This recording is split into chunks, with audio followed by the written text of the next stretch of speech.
Go. What's a podcast? Wait, did you just put me live? I am. Yeah, okay. Welcome, everybody, to Advantage. You said in whenever. Paradise. I was like, okay. Well, you know, when I said it, I wasn't thinking. And that was your downfall. Welcome, everybody, to Monday night, where Alex tortures me. Wow. No, welcome to Advantage in Paradise, folks. Thanks for joining us tonight for our 54th episode of Advantage in Paradise, as our Wayward Five are hanging out on the road. But before we get into that, a few things. Sirenscape provides our lovely, lovely ambiance, and we license our music through soundstripe.com. I'm going to turn it over to Shannon now for some announcements. Thanks, Ron. Hi, everybody. Happy Monday. Hope you all had a good day. I'm going to go through this real quick so we can get to our session. But I would like to talk about our sponsors. Partners. Talk about our partners. One of these days, I'm going to get all the words right on the first try. Partners. Arcade Spectacles are the creator of beautiful spell trackers and other tabletop accessories. They have just launched new products in partnership with Eddie York, who I will talk about in a few seconds. If you haven't checked those out yet, do that because they're just so cool looking. If you would like to purchase anything from them, you can use the code Paradice, Paradice, for 10% off any item in their Etsy shop.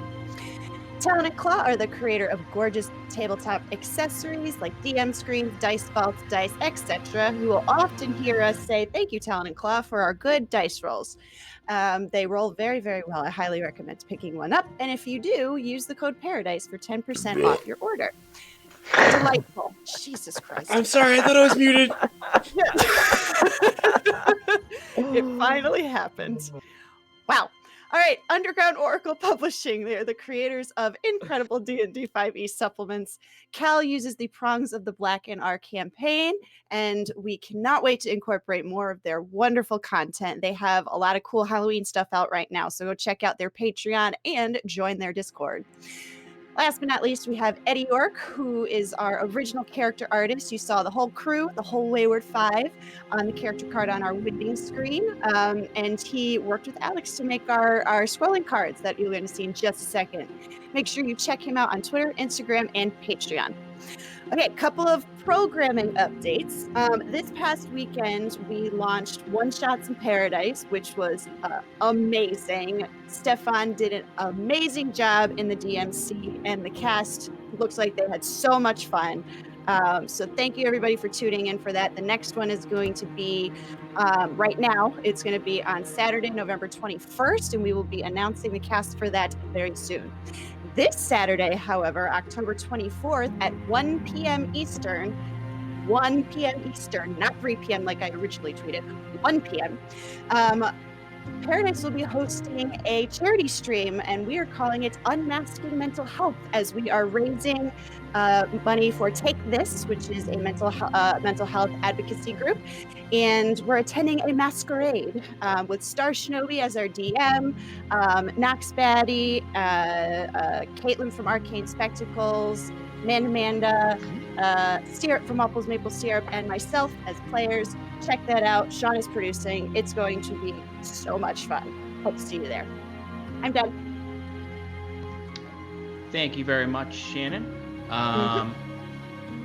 Sounded like a hiccup. Anyway, sorry, I'm distracted. All right, so let's jump right into it then, shall we? Chapter 54. Last we met, the Wayward Five finalized a loose plan to infiltrate the Revival lumber town to retrieve their wagon and Rocky with Embless cart. The lumber town seemed to be occupied by Highland Syndicate brutes, including two familiar faces, Rupert and Meredith from the old barrows beneath Tressix. A bumbling pair of wayward souls that find themselves in the wrong places at the wrong time. Harmless enough. But as the Syndicate was searching for you, particularly Scarlet, this proved to be particularly dangerous. You finalized the plan before going in, Timber and Scarlet were to sneak into the camp with the aid of Wiswick's invisibility spell, and upon retrieving the supplies, wait for the distraction to escape. While the rest of you waited until that distraction to rendezvous with them to the south. As this all began, the plan slowly started to unfurl, but is kept true up until an erratic Timber grows a bit impatient with the stable hand helping you. He refuses to give you 2 horses that do not belong to you. Timber decided to intimidate the man with his bestial form. Backfiring immediately, the man fled in fear, which Timber quickly attempted to pursue him, but could not quite grab him, instead slicing a bit of his leg out as he fled away. He ran bleeding into the central circle where Timber pursued him as a wolf into the open town circle in full view of the brutes. He seemed to want to be seen at this point in order to quickly bring the brutes on a chase northward toward where they believed the distraction would come. As he turned a corner, that distraction struck. A massive ball of acid was launched from a tree outside of town where Wiswick had been waiting. It splashed across the old barracks, searing through its wooden frame. Certainly distracting, but ultimately... Stefan, I think you're normally muted during your How your portrayal. embarrassing. How embarrassing indeed. Terrible mime work. I apologize. This ball of acid was certainly distracting, but ultimately more localized than intended. Half the brutes continued after Timber toward the forest line, while the other half tended to the barracks. At this point, the rest of the party that were outside of the town began traveling south to rendezvous by the road. Back at the stables, Scarlet, frustrated with Timber's recklessness, was spotted by another syndicate member who stepped out of the town hall after the rest had chased after Timber. A richly dressed, green-scaled dragonborn stepping out from the town hall. They began marching toward her as they spotted her. She turned and ran to Rocky and hastily began moving the wagon, opening the gates and trying to escape with your supplies. Rocky attempted to prep his cart, but the Dragonborn began flinging magical attacks at the two of you. Scarlet cried out to Rocky to leave the cart. He was barely able to make it into her wagon, with several wounds from the attack. This escape, neither surgical nor clean. I read that wrong. Neither surgical nor clean, you did make it out of the town with most of your supplies, though you left behind Embla's cart. After you covered your trail, upon making your way out of the town and meeting up with Cal, Kieran, Wiswick, Embla, and Robert, Timber, you also met up with Timber, who had eluded the brutes. In this moment, within the forest line away from the prying eyes, Scarlet grew angry with Timber for his recklessness. The party tried to soothe her anger as they were simply glad everyone made it out alive. It was only later that Embla questioned a few of the party members over the lack of concern for Timber's behavior, stating that he made the right move to distract the guards for sure. But from Scarlet's telling, it was only because of his impatience with the stable hand that this was an issue at all. She implied that they should be more concerned for his lack of self-preservation after the recent trauma of losing his wife. With this implication, Kieran checked in with Timber to find him drinking heavily in the back of the wagon and fairly dismissive of his concerns. A sure sign of trouble. The party continued in a tense silence through the fields outside of the town, staying out of sight, until they found their way into the woods, safe from the prying eyes of the syndicate. Here you found the ford that Elspeth directed you to in order to cross the river into Oxley. You made your way to the forest's edge and peered out at the waving fields of tall grass, out to the country of Oxley. You saw a lumber camp some distance to the east, but no other signs of movement. Here you rested for the evening. Embla continued to question Cal about Timber's condition. He admitted to her that Curon and him made a pact with Timber to take him out if the beast within threatens those around him too much. Embla asked Cal if he was ready for that. Later that night, Curon, with the aid of Ilyavania, divined 3 visions. One of a sea of grass under a night sky as tall as him. It waved with the evening winds under the light of a bright moon, but piercing through the dancing grass were bright red-eyed shadows. Thrumming growls speckled the din of night as a pack of these shadows stared out toward Curon. The next vision showed tall half-timber homes lining cobbled streets with wrought iron fencing, gas lights throughout the roads. Above this street atop a hill was a large manor silhouetted by a bright moon, which swiftly turned to shadow as the clouds enveloped the moon, replacing the bright light with the dim warm light of lanterns. Finally, he saw the reflection of a bright moon in the gentle waters of a small lakeside cove. He saw a boat half sunken tied to the wharf of a fishing lodge. The currents pulled and pulled, but the boat stayed half afloat. The road led away from this lodge towards a small torchlit town up the path. Curon pondered these visions as his watch began, and this time he spotted a shadow that the previous watch alerted him to. With clairvoyance, he saw the form of a woman, humanoid, cloaked in a dark red, almost black. The only feature he could make out were glowing red eyes. The shadow vanished into the stream besides the camp, flowing down and away from the party.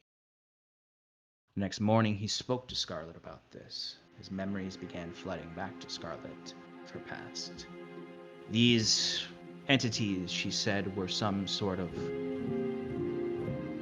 rumor amongst the court, those who've given more than life to the court's goals. Servants of Osiris that we've only seen once before and heard one other time, as she shouted out through the form of Caleb during the interrogation back in Orangeire. Certainly concerning, Scarlet asked Curon to alert her if he sees this figure following them again. You began moving southward to meet the road. Eventually you found yourselves about midday, mid-afternoon. You found a small, abandoned hamlet with a few collapsed farm structures, and decided this is a long journey, and perhaps this is a day to rest easy and early. Decided to make camp in this small enclosure, somewhat protected from the wilds, with structures and shelter, with the goal of the next morning deciding where your path would go. For at the edge of this small abandoned home was a sign that read of 3 locations. Caradolan, of course, Coors Creek, and Sumerlinden. As you journey east, you will need to choose which path to go, as all roads in Oxland lead to Caradolan. But as of right now, you are settling in to this humble, abandoned village. It is late afternoon. The sun is still up and bright. The sounds of the day still buzzing, insects thrumming around as you rest your weary feet. What would you like to do? No, Sean, what would you like to do? I'd like to what are hear you doing you'd over like there? Just reading my book, hanging around. How about you? It's not what it looks like you're doing. What else would I be doing? Yeah, what did it look like he was doing?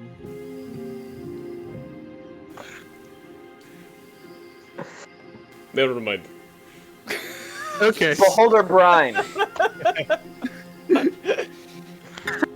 Ah. Oh man. Okay. So, Sean, I would like to go look for a intact timber from these houses, like a beam, as it were. Absolutely. Probably Preferably. at least 5 to 6 feet long. You could definitely find such a beam. These are long style houses that are have several, especially the collapsed ones. You could probably find, the one place that you're kind of setting up shop for the night in, the longhouse you're setting up in. You probably don't want to mess around too much with that one so that it stays stable throughout the night. But the collapsed ones, you could definitely find a long enough beam that's roughly 6 to 7 feet long, for sure. Okay. Might have to shave it down a little bit so there's not jagged pieces sticking out of it, but suitable. Okay. Well, once that's been accomplished, I'd like to prop it up somehow so it's off the ground. If I can find easy support for it, that's preferable. If not, just any old rocks will do. Yeah. I'm making a balance beam, Sean. I'm making a balance beam. I figured as much. You could take some time to do this. You can collect rocks enough to create a level kind of at least a foot or at least a little bit off the ground so that there's some need to balance. Yeah. It would take you a little bit, but I'd say maybe over the better half of an hour, you're able to set it up and kind of finalize it. Excellent. All right, Robert. It's footwork training time. I say to Robert. You see Robert was just sort of sitting outside of the... he was kind of just watching you do this, not really figuring I wonder what he's making this for. And he kind of peeks up and kind of, should I get my longsword? No, not yet. Oh, okay, all right. He gets up, wipes a bunch of crumbs off of him. He was eating some bread. As he slowly walks over to you, he's like, all right, what do I do? So to simplify this, I get up on the balance beam myself and do a series of maneuvers, that are the first form of the sword style I'm teaching him. And I just show him how to do it while maintaining, staying perfectly in line, keeping your body correctly so you're not opening too much of yourself up to stabbings. Okay, all right. That looks great. That looks amazing. And I'd like to remind everyone I'm very confident just standing on this beam. I spent a lot of my life just balanced on things. So you see Kieran Robert. looks over. Oh. No, go ahead. Kieran just looks over and he goes, "Very, very good, Cal. You're looking great." Thanks, Q. Let me know if you want to learn any of this too. I'm good down here, he says, going back to his books or whatever. Of course. I was just trying to do that. You're doing great. Thanks, bud. I can't hear you. Oh, there you are. Okay. You can hear me? Mhm. Okay. Robert gets up slowly and he stands up on it and he's fine at first, but then he takes one step towards you and it's just immediately a foot falls and he's back on the ground. He's just slowly getting up and even only 6 or 8 inches off the ground, he's shaky on his balance. Mm-hmm. Excellent. Keep practicing. And then I get off and I pass it to somebody else while searching for, I'm keeping my eye on Robert, but I'm also looking for another length of wood that is appropriate to the size that I want it to be. Okay. So for those of you kind of settling down, tying up your horses, getting things settled, you see Robert just sort of slowly trying to go back and forth on this 6-foot beam, and he is. I'll give him a chance. I did not well. That was. He's getting distracted by the bird noises. He only rolled a 5. So Robert, he starts to, I'll say he has a confident moment, like children when they're on a tight beam, where they're just I made it across without stumbling. And he just tries to turn around and move quickly, and maybe tries to go backwards a little, and just immediately slips. His foot slips, and he just tumbles backwards and rolls back and hits his head on the ground. I'd say right at the feet of Scarlet too, who's kind of just sitting there watching. It's just oh. Excellent work, Robert. Keep it up, I say, still looking for this length of wood. Try bending your knees a little bit. Okay. He gets back up and keeps trying. Wiswick's Right. just like faintly chuckling as he continues to cast the ritual. Robert's not rolling well for this. I would like to go over next to Kieran. What are you doing right now, Q? Just carrying to Rocco as he's finishing putting the bag onto it and whispers something to him in Elvish. Do you have a few moments, Kieran?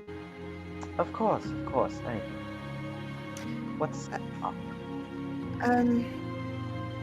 Well, that figure you saw last night. I'm afraid that she'll come back, but I've also think that means that Caleb has moved on. Do you think we should check on the general? Yes, I mean, I know we From did it what- once already, but from what I remember Wiswick saying, wasn't... Well, the general didn't respond, but Valen did. So I could speak with Valen if you'd like and see if that situation has developed any. if you wouldn't mind. Of course. Just give me one moment, and he goes to cast Sending to Valen. Do you want a moment to come up with what you're gonna ask? Yes, please. No problem. Cal, what kind of length of wood are you looking for? I'm looking for roughly a sword length of wood. Easy enough to do. There's plenty of like detritus all around here and old fencing and things like that, and old branches that were collected at one point that are I'll even take a bundle of lathes if that's an option. abundant. I'll say you can find pretty much exactly what you're looking for. All right, I'm gonna make 2 bundles of lathes. Thank you very much. No problem. Okay. Timber, what are you doing right now? Timber is actually off investigating the other broken down structures. Yeah. Just absolutely. their cause of destruction, I'll say. Yeah, go ahead and give me an investigation check. Sure. Can I give it perception instead? If you want to. Yeah, Just I'll different do. outcomes. Yeah, it's true. I kind of want investigation.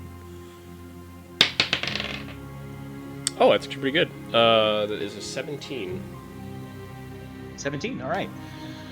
So one of the structures, the one that you see Cal kind of grabbing a lot of wood and other detritus from, is the most destroyed, and it's the most collapsed.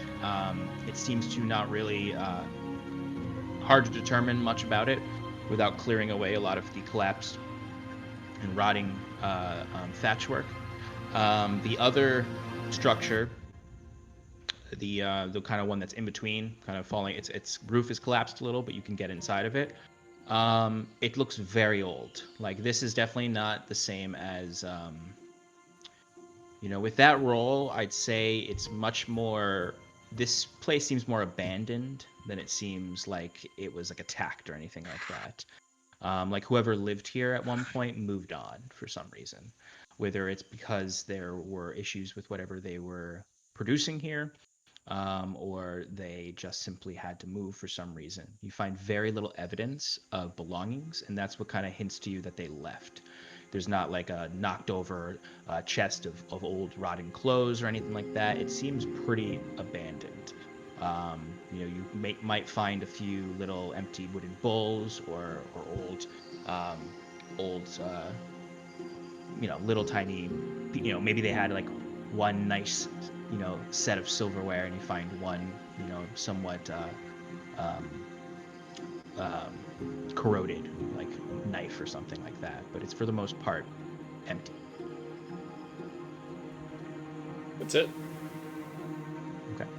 When you get to the last one, you do find inside Embla is like cleaning the place up. Embla's doing a full-on like making this livable. She's collecting as much as she can to create a dinner table out of what's left there. She's washing things down. She's pulling things out that are still there. She's getting things ready. It's the hospitality industry within her that is coming back out from her tavern keeping days. Yeah, Timber's just gonna find a hiding spot In in the barn and then just start meditating. Okay. You would notice Embla kind of does make eye contact with you when you walk in, and there's just that brief moment, like in any movie when you walk in and both of you pause, make eye contact for a reverse shot, and then she goes back to cleaning down as you move on. Okay. Other things you'd all like to do? I'm just reading the book, trying to understand more about the research of the ley line. I would have to cast comprehend languages in order to do so. Mm-hmm.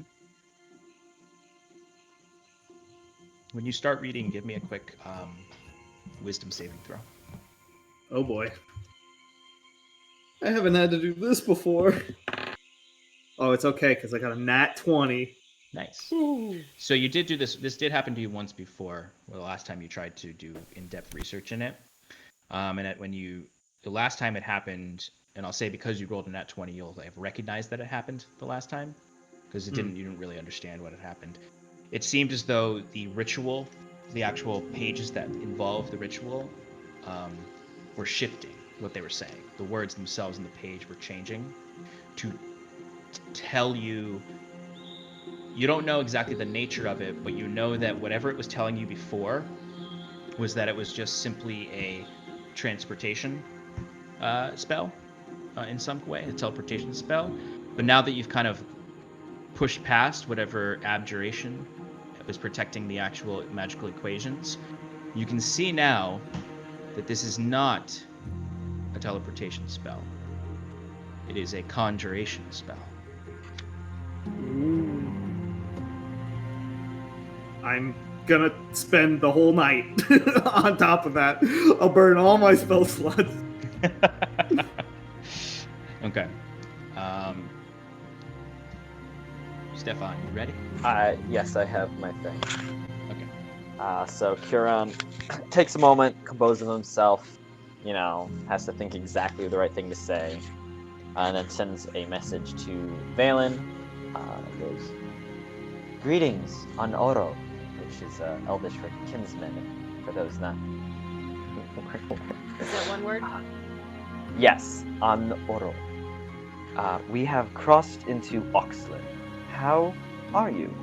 We wish to inquire about the general and our warning of the assassin. Ilmaste Huron. Ilmaste being the light of Ilyuvanya inside me, recognize the light of Ilyuvanya inside of you. I love it. So that's So- what I send. So you well, okay.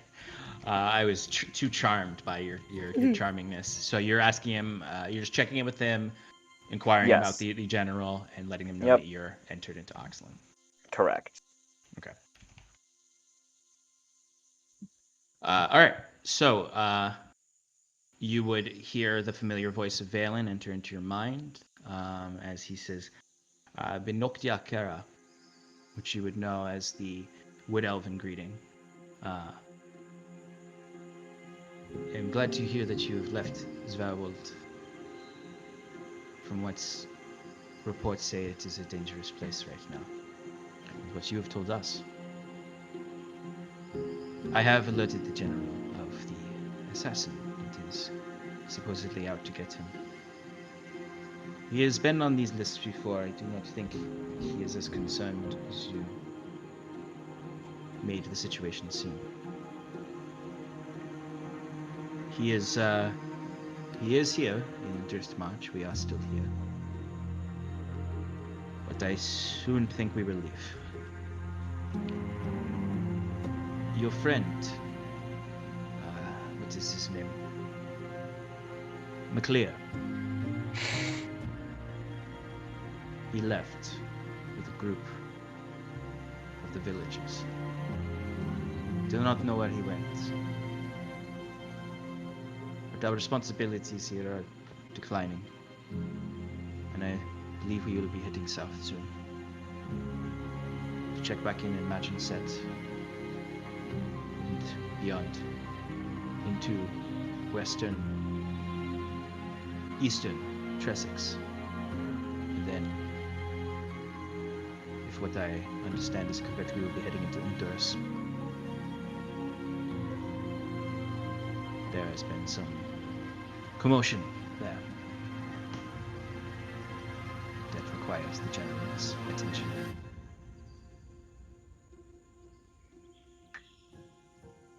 In his absence in the north, there may be work for you. If there is, we will find a way to reach you. When you can, tell us where you are heading.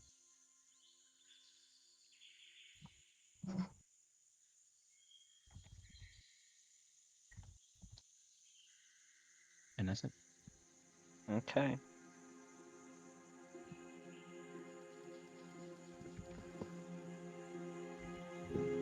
Sorry, So- no notes. Robert, No problem. Yeah. Oh, yeah. As you say that, Cal, I suppose, like walking up with your bundles of laves, he kind of like, whoa, whoa. He's got that like 1 foot up in the air as he then like bends his leg a little and slowly comes back down. well done. Now turn around. Go back the other way.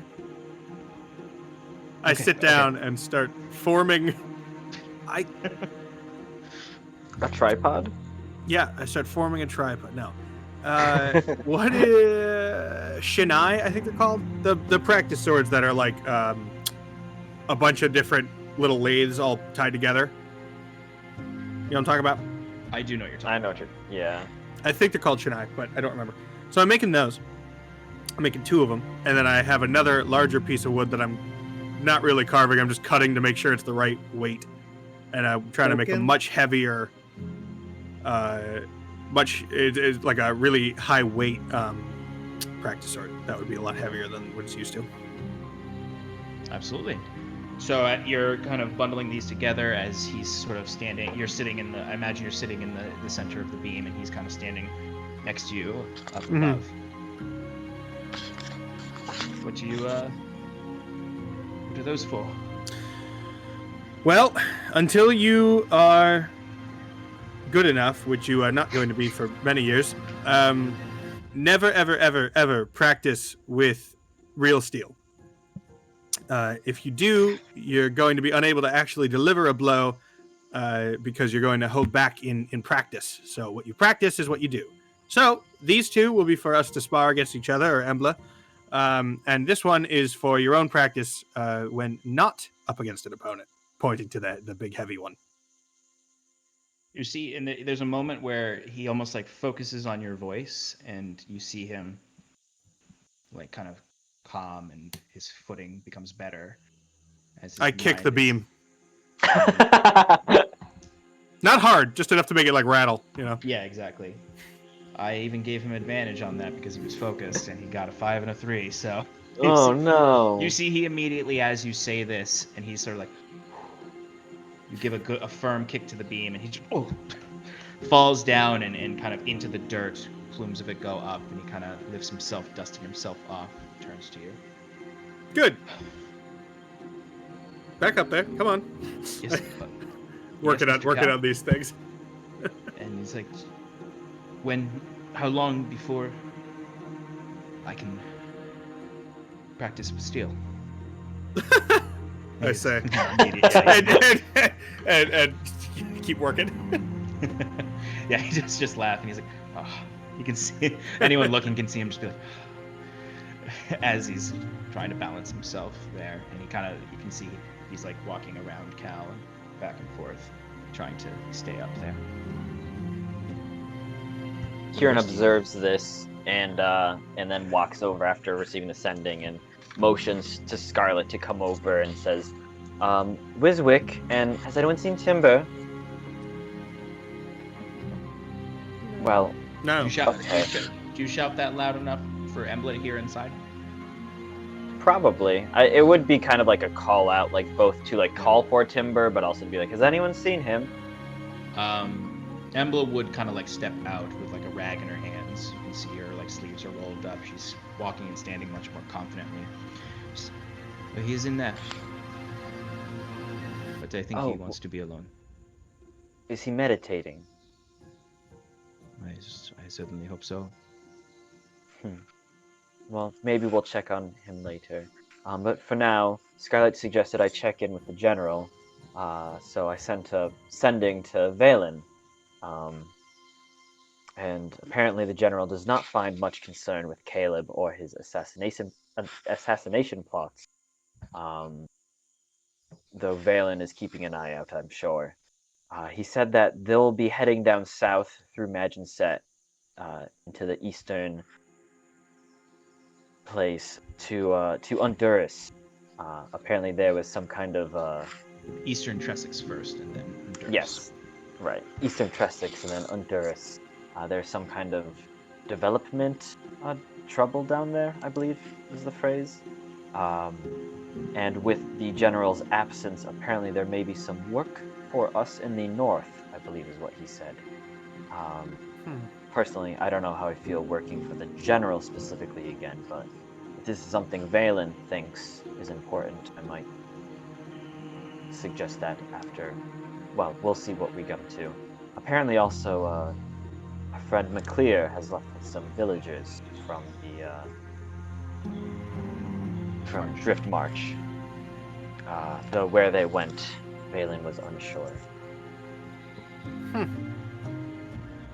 Thank Interesting. you for checking.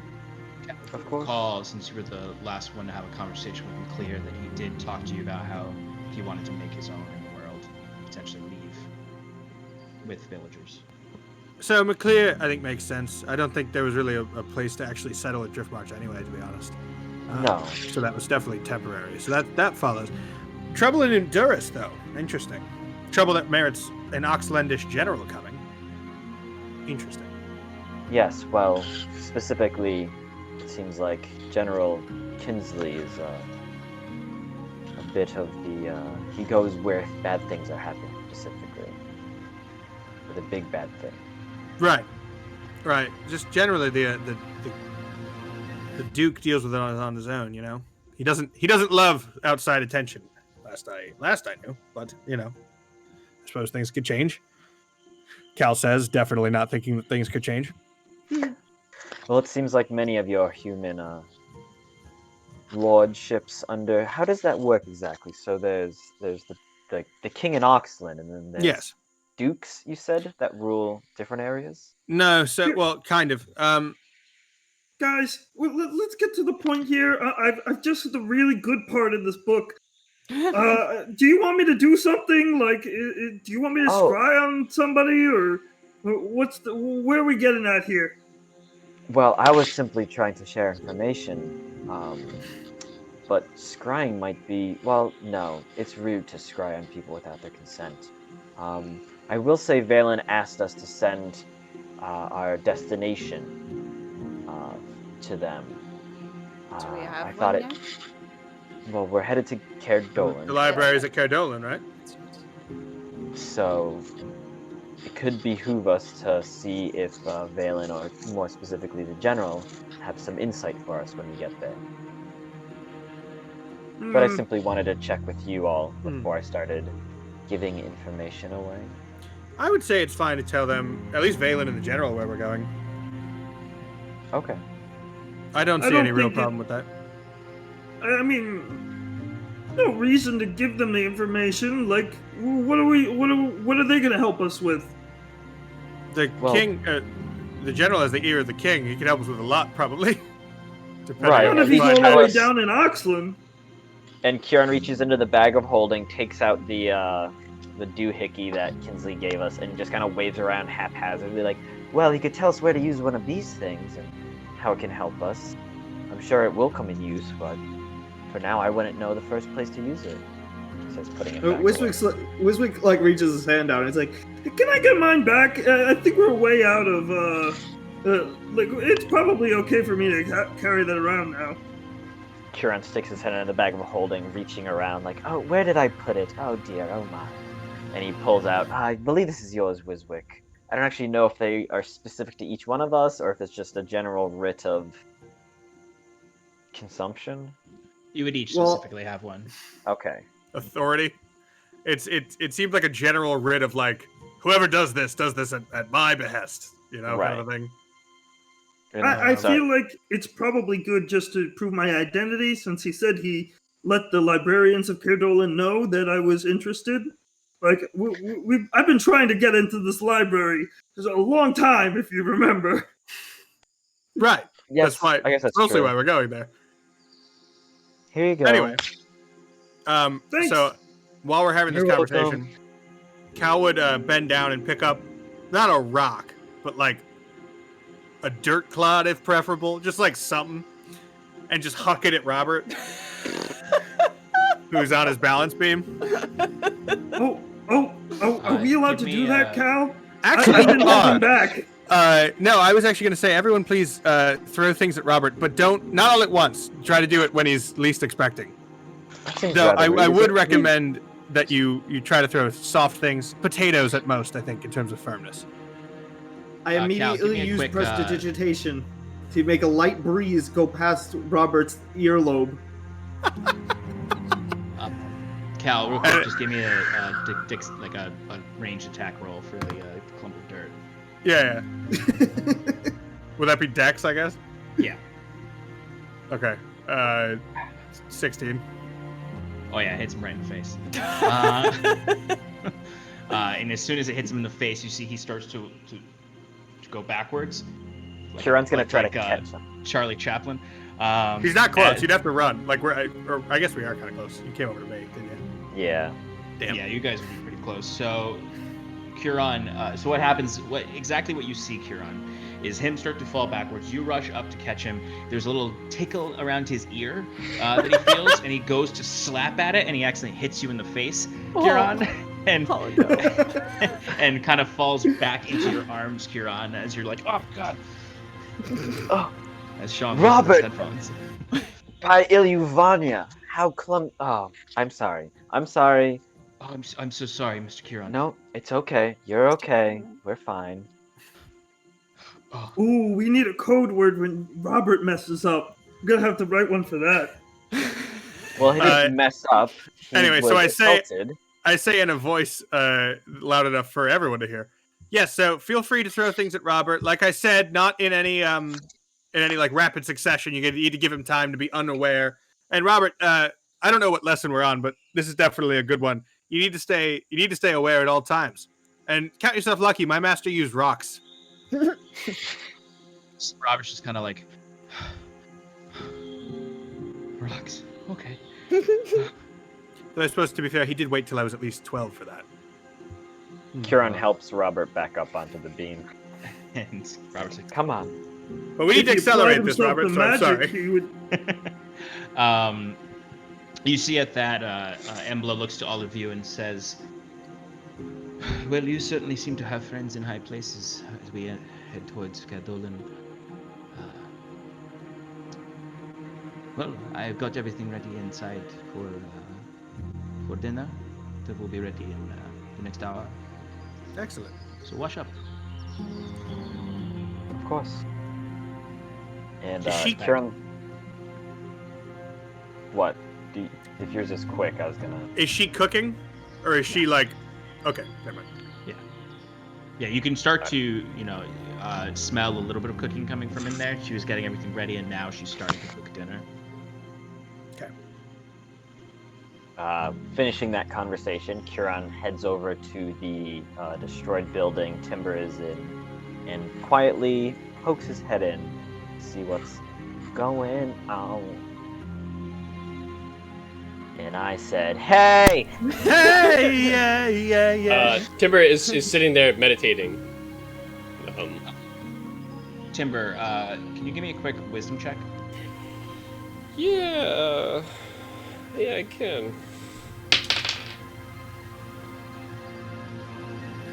Just a flat. Yeah, just a flat wisdom. 12.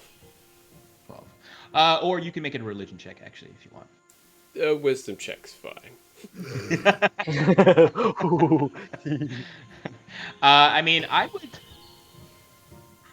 In this situation, I would allow you to use religion with wisdom if you wanted to. If you have proficiency in it and it affects it at all. I don't. Okay.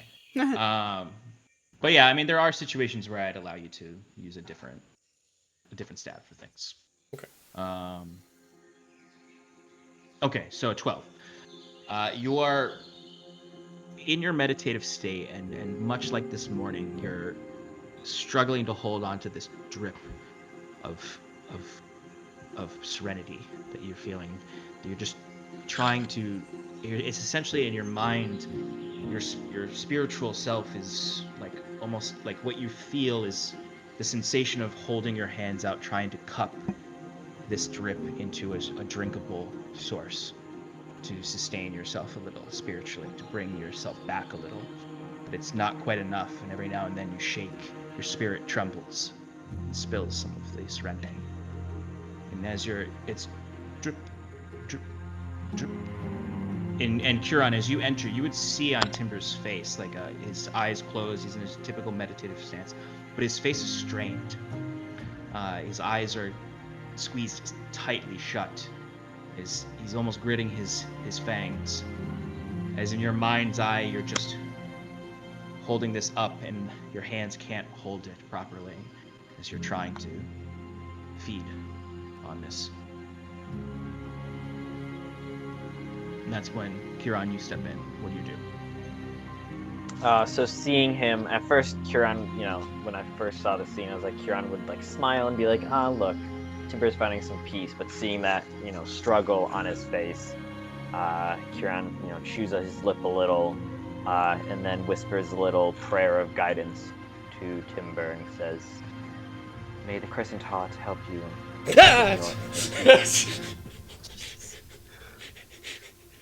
What do you want, Kiron? Oh, I apologize. I meant to do that a little quieter. I was just checking in. Oh. Sorry, I didn't mean to disturb you. No, you're okay. Is everything okay out there?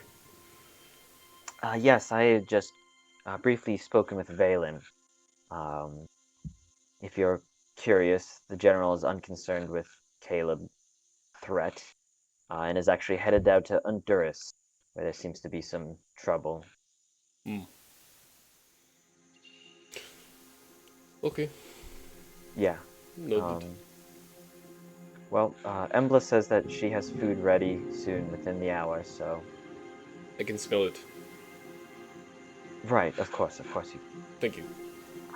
Of course, yep. He does that thing that, like, parents do when they're checking in on their kids, like, kind of pats the door frame and goes... Waits a moment to see if there's anything else he wants to say. Oh. Yes? No, you're okay. Oh, I'm going to go back to meditating. Right, of course. Your mother waited to see if you wanted to talk to her? No, but that's what the movies tell me happened. Okay, and I just okay. wish. Yeah. I just wish. It's that thing where I know exactly what you're talking about. Or they're leaning on the door. Yeah. Hey, Hey, buddy. How you doing? Hey, How was school today? You're so broody. So broody. It's so cool. You're so creative. But as he leaves, he does give that a little guidance whisper of Preda Iluvania. And then it goes to wash up and get ready for dinner. You would feel that sort of familiar sensation of blessing as you presume attempt to continue meditating. It takes you a little while, but you do return into that state of just slowly feeding off of what drips of serenity can come from strays. And it feels, it's simultaneously sustaining a very small core of your spirit and essence, while somewhat torturing it. In the sense, it feels like you're simultaneously trying to gather up water to drink as you're dehydrated, but also like there's a single drop splashing you in the face over and over and over again that you can't escape. Is there anything else anyone would like to do before dinner? Okay. Wiswick's going to attempt to skip dinner by summoning Jet and giving him like a handkerchief that he will like basically use as like a little bindle to like get the food and bring it back to him. I want to eat my room, Mom. Oh my god. Is this part just turning into like angsty teens? Yeah. No, Mom, I don't want I'm potatoes. busy. Oh, So Kieran is one of the parents. Yeah. He's the mom. Yeah. That was the dad, I guess. Wait, but Cal isn't too angsty. No, Is he you're the- the, oh, you're the he- competent brother. Yeah, I'm the first son. Yeah, you're Everyone's the like, independent He's gonna go first son. far. Yeah. Scarlett's actually the firstborn, who is just a mess. Yeah. Timber's adopted. I'm the second one who's like trying to keep everything together. I mean, obviously Wiswick's the youngest and has Yeah. that young like that youngest attitude. Okay, Oh, I love So- it so much. so my children. the sun is setting. There's a beautiful light outside, as you can hear the sounds of cicadas in the distance. There's and- cicadas in this world? Are you kidding me? Mind blown. I'm sorry. Except there's That no was uncalled beavers. for. Anyway. There's only dire beavers. Anyway. I believe they're called cicadas. And they're out for meat. They're out Yeah. for meat. They're Oh. carnivorous. Carnivorous dire beavers. Yeah, they build their dams out of the bones of their Bones of fallen their prey. enemies. Yeah. Oh. The only thing. Yo, more we just dangerous- invented a fucking monster. Yeah, yeah, and they're in Sivia. Anyway. We're not getting any more water. Please, the dam. Sorry. I'm just imagining like an anthropomorphic I just made a side quest for massive us. beaver that's just like, no, we will not open the dam. Bring us Hold more the laborers. dam. Oh goodness.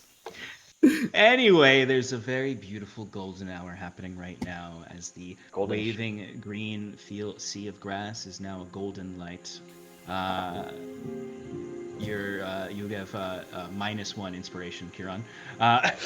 Ooh. It was coming. It was coming. I apologize. And it is quite beautiful out. There is that violet sky above, and of course, as always, the ever-present gas giant pharaoh. Of course. Which you've seen those like images of like if Saturn was in our sky. It's like that, but a little bit smaller than that. So it has that like it's faded in the sunset light, but once the nighttime comes, it is quite bright in the sky, unless it's a cloudy day. Anyway, you start to smell the cooking as you all wander in from outside, save Wiswick. As you immediately, there was a point where it's like miraculous that there's this kind of food here right now. Like she must have used what she had left that was fine food before it went bad. So you see each of you have somewhat of a, I don't even know, I should have decided what fish this was, but there's fish. And it is Silverfish. silverfish. Thank you. Yeah, we'll go with that because that's what our improv game came up with earlier. It's mold soup like we talked about Wow. earlier. No, just kidding. It is a very nice seared silverfish. That's a that type has- of insect. It is. Is it really? Disgusting. Yes. Yeah. Yeah, they're the worst. They are the worst. All right. Well, then let's just say it's some kind of nice. It's So- trout. It's a nice. Whatever. No, It's it's a a pike. it could be a silverfish. It's a different type of. Isle It's a hopper. nice pike. It's a beaver. No. It's Battle gill. It's a battle gill.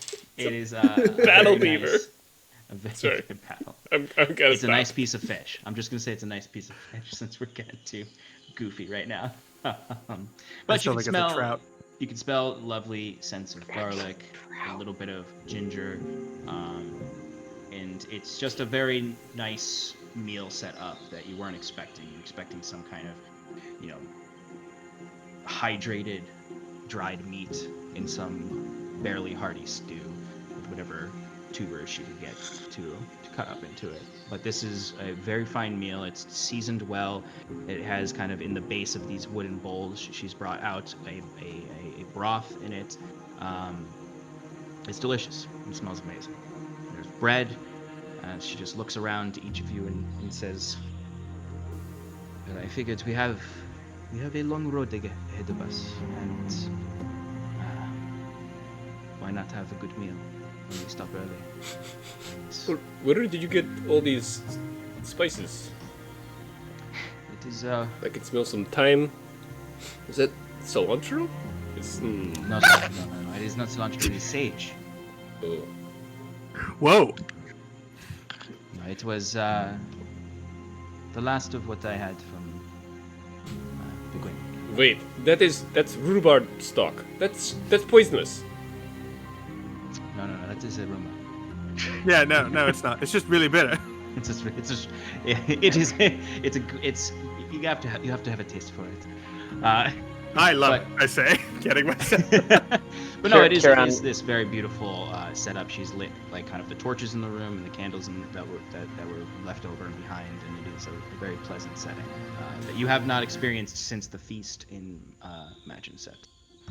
Either way, Kieran looks around and appreciate- says,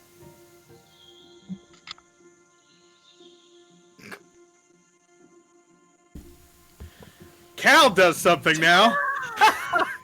Sorry, I was about to burp right there. Right. Sorry. You're Oh. You're a gross one. You're a grossman. Kieran looks Anyway. and says, "Ah, a hero's feast. Thank you so much, Embla." And he looks around for the vegetarian plate. Which you would find, which is a lovely. She remembered? A lovely green stock. Just for you. I guess ultimately it is. It's a marinated leek meal that has marinated and it's got lovely thyme, Butter. parsley, bay leaf, carrots are with it, celery ribs. It's got What are smells you of just lemon. reading the recipe right now? Shut your mouth. Shut your mouth. I'm just reading a recipe, of course. I didn't come up with these recipes. I could come up with a fennel salad recipe that I made the other day, but I'd rather Ooh. just Fucking love Yes. fennel, dude. Me too. We'll talk about it later. Anyway, Well, we'll talk about it later. there is a nice option for you there, Kieran. And it is absolutely a hero's feast. As you see her uncork what looks like some kind of wine that she has as well. She pours a little bit for everyone, because she doesn't have a lot of it. This is all the spirits I have. I figured we can have a toast to the road ahead. To putting some of our pain behind us. Kieran quickly sends a sending spell to Wiswick, and he's gonna say, "Dearest Wiswick, Before It is- he says anything, you just hear Jet go as loud as he possibly can. Ugh. It is incredibly rude to not sit at the dinner table. Please come in Embla-made food. Love XOXO you." pop. Your father slaved all day for this. Wiswick begrudgingly comes in 15 minutes late, like with a grumpy look on his face, like, this better be worth it. Kieran beams as he walks in. Nothing but scowls from Wiswick's face. He sits down and Kieran's he just sits like... down at the table and his leg is tapping it like uncontrollably. As you see, it's just flapping around the middle of the table, above the middle of the table. So as you eat, though, Embla does look to each of you, kind of as you're enjoying the meal, just says,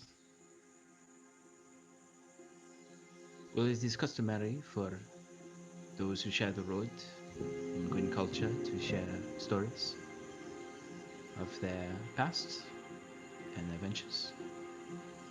I would very much like to get to know each of you more, since I seem to be on this path with you. As Rocky comes in 15 minutes late as well. She's like, oh, those fucking horses. What should I make? Rocky, your plate is over there. As I was saying, you do not have to share tonight, but we will have many meals together, I'm sure. And I would love to get to know each of you.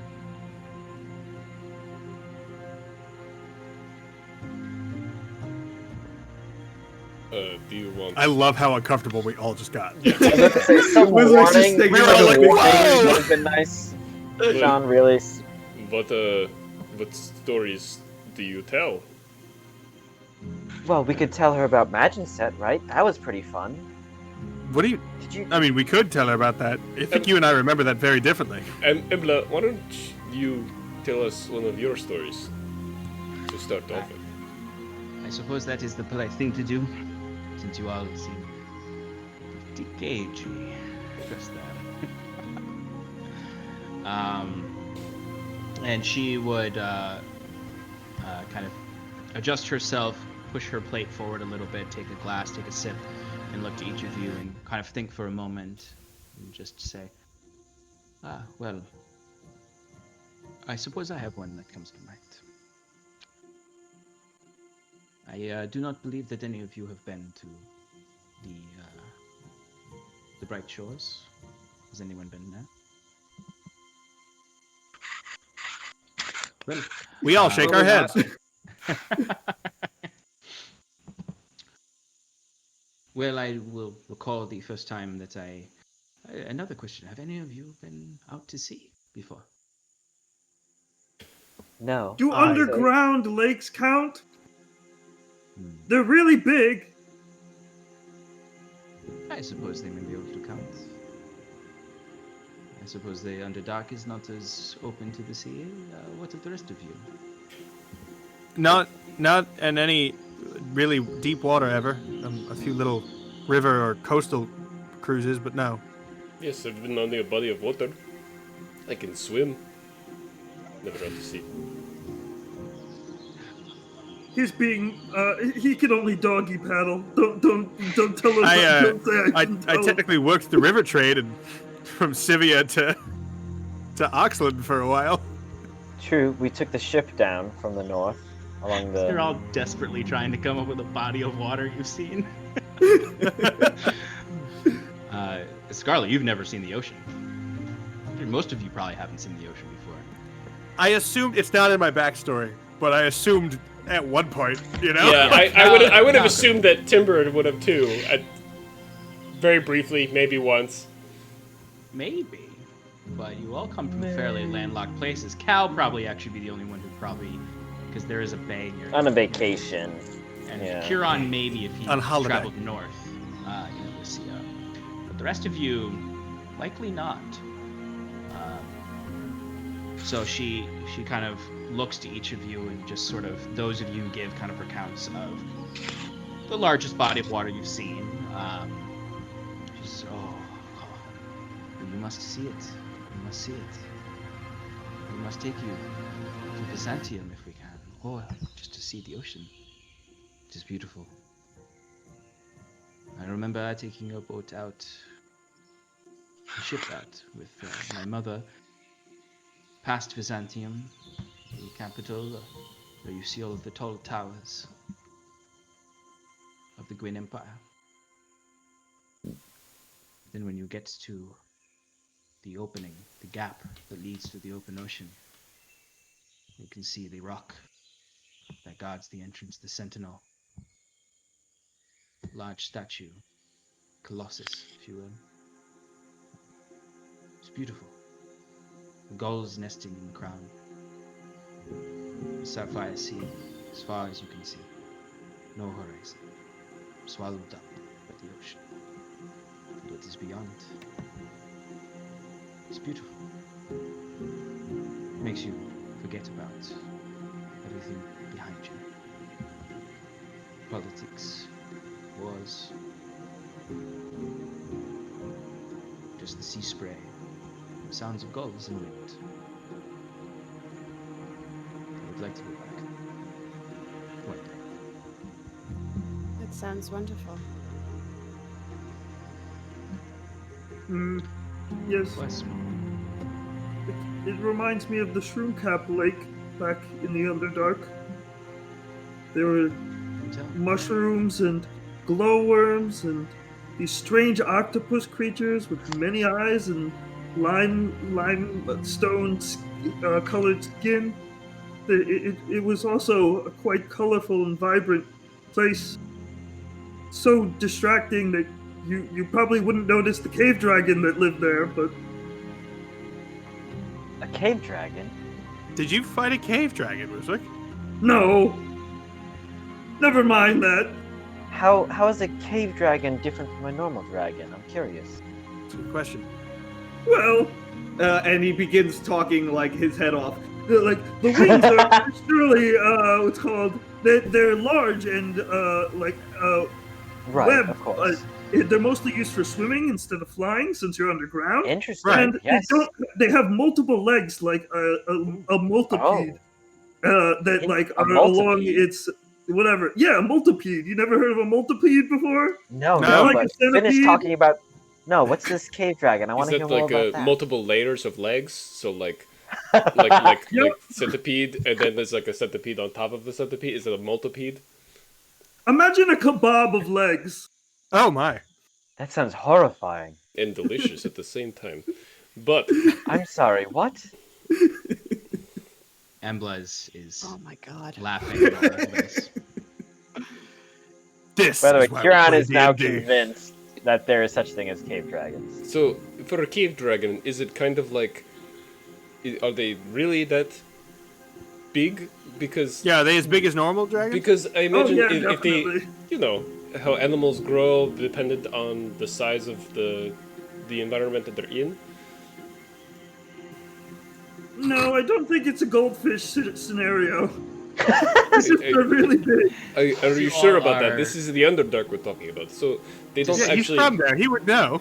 I'm Yes, pretty sure but he everything also in the thinks that Underdark we is are way big bigger dragons than it's supposed to be on and the surface. multipedes, and interrogating Wiswick about the local organisms of the Underdark. Embla would look over and see Scarlet kind of shaking her head. What is Scarlet? Well, tell me where's Scarlet at right now while they're talking about this. She's like half listening. But like when Embla asked for stories from the past, she's like trying to think of one that doesn't involve Reese. But there's Oh. quite a lot that do.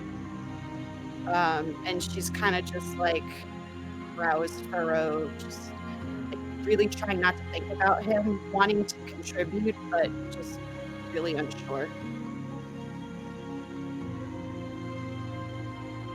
You just kind of catch that, and kind of there's a point when you maybe make eye contact with her, maybe avert your eyes for a moment.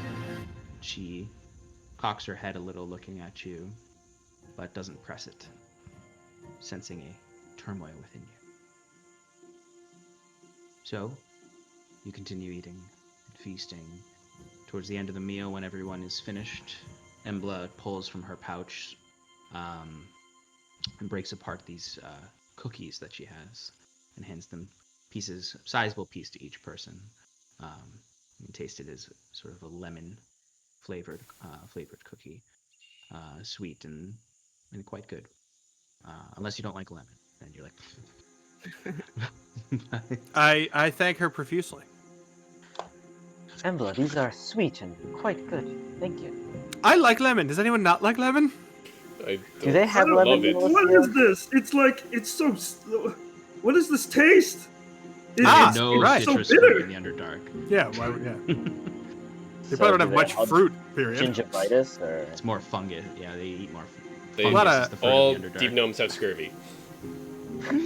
Sorry. They would have they would have developed some kind of Magical vitamin C. C. DA, yeah. Anyway, she looks to you all and says, "Well, it has been a long time since I've spent this much time with the closest family I have. these regions is rocky over there.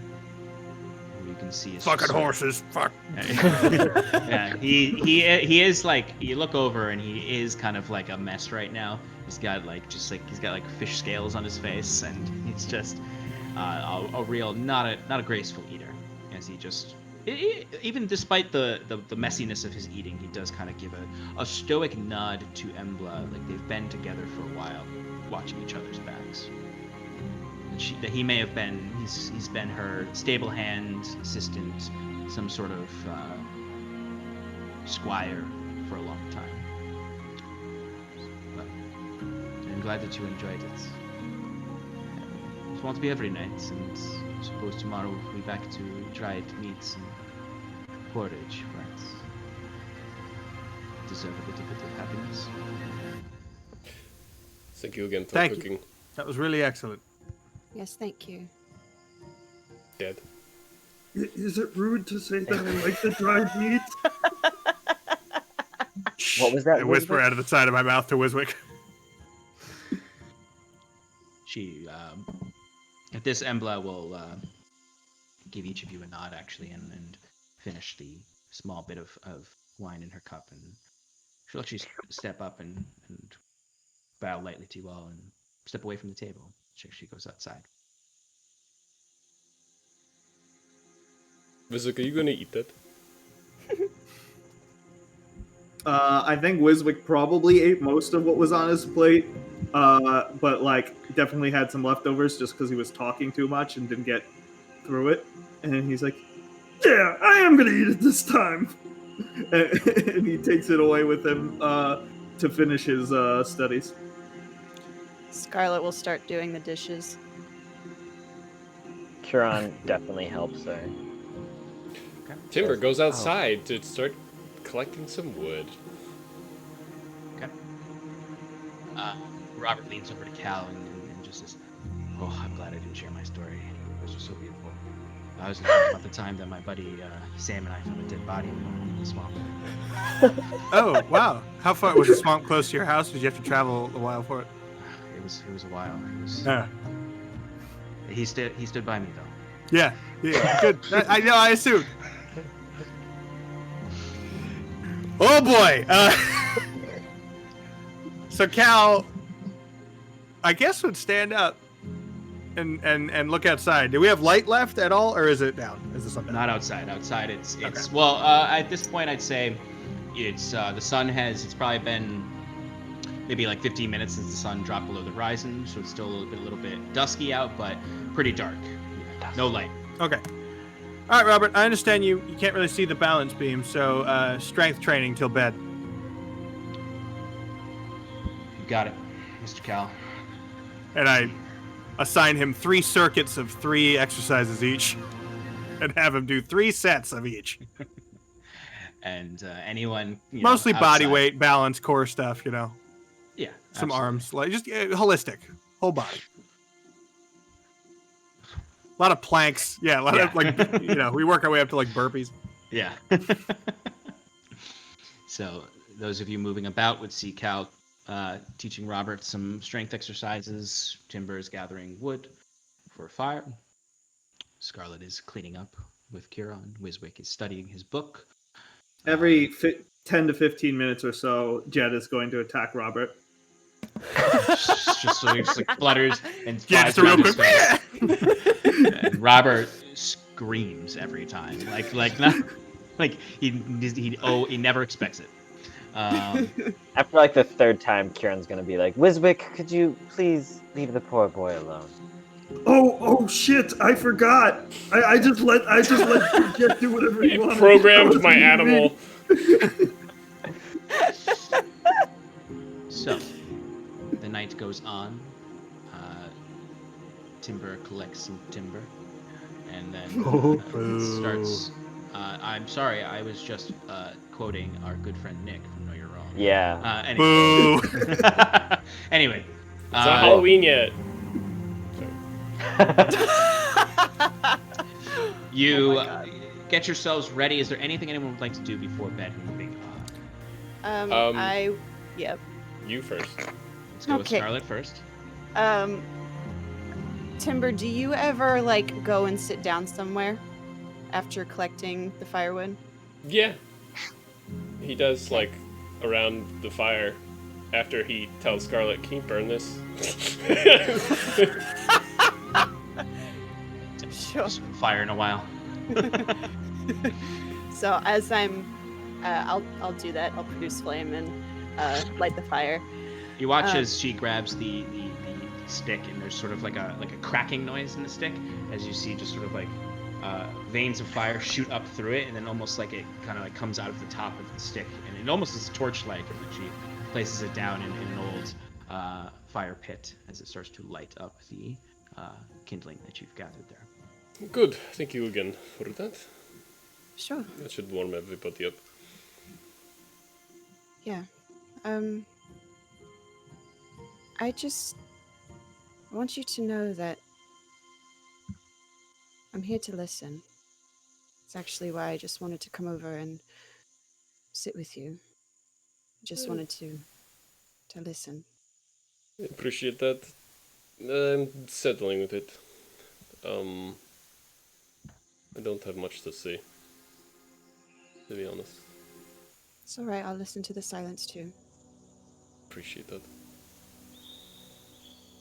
But if you did want to, if there's something you do want to say, I feel guilty about losing my temper the other day, and I do want you to know that.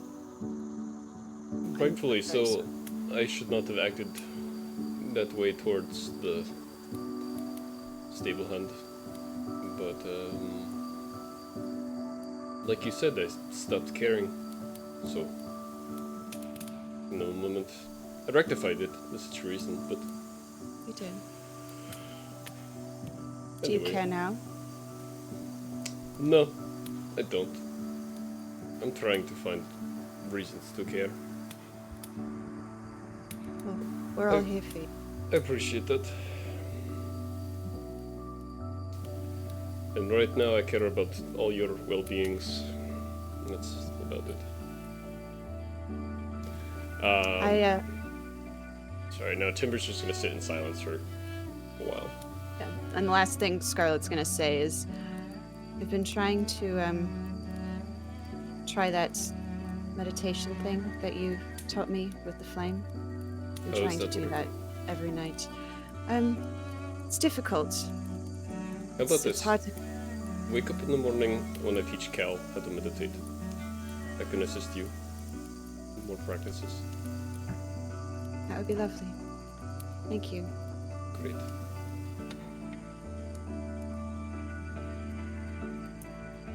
So, as Timber sits in silence,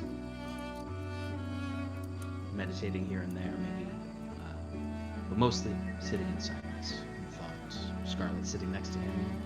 They stay there silently, not uncomfortable, just quiet. A companionable silence. Just so he's not alone. Exactly. As the camera pulls away. Mhm. Anyway. Wait, Kieran. So Curon is going to step out of the hamlet, and he's gonna take off. He's gonna just start climbing into the darkness and just spiral his way up around the campsite to See how far he just can get go a until view. daylight, and then He's gonna go. He's going to Ilyuvanya one way or another. Now he's gonna go probably about maybe like 100 feet up, trying to keep, the light of the fire off him, to be stealthy to a degree. He is not wearing his armor, and he's going to survey the land from his area, and he's specifically looking for that cloaked figure, but also anything else of note. Yeah, absolutely. So, as you slowly step out of the longhouse, taking a look at your friends inside, you step outside and you see Robert and Cal finishing up their strength training. But as you kind of step a bit away from everyone into the shadows, You hold your arms up, and slowly they seem to latch to you and lift you up as you feel that familiar weightlessness, but weightedness. In the sense of it really does require faith, because you are being carried and not necessarily pushing yourself. The movement you make is faith-based entirely. Trusting I believe. Ilyuvania will bring you to where you seek to go.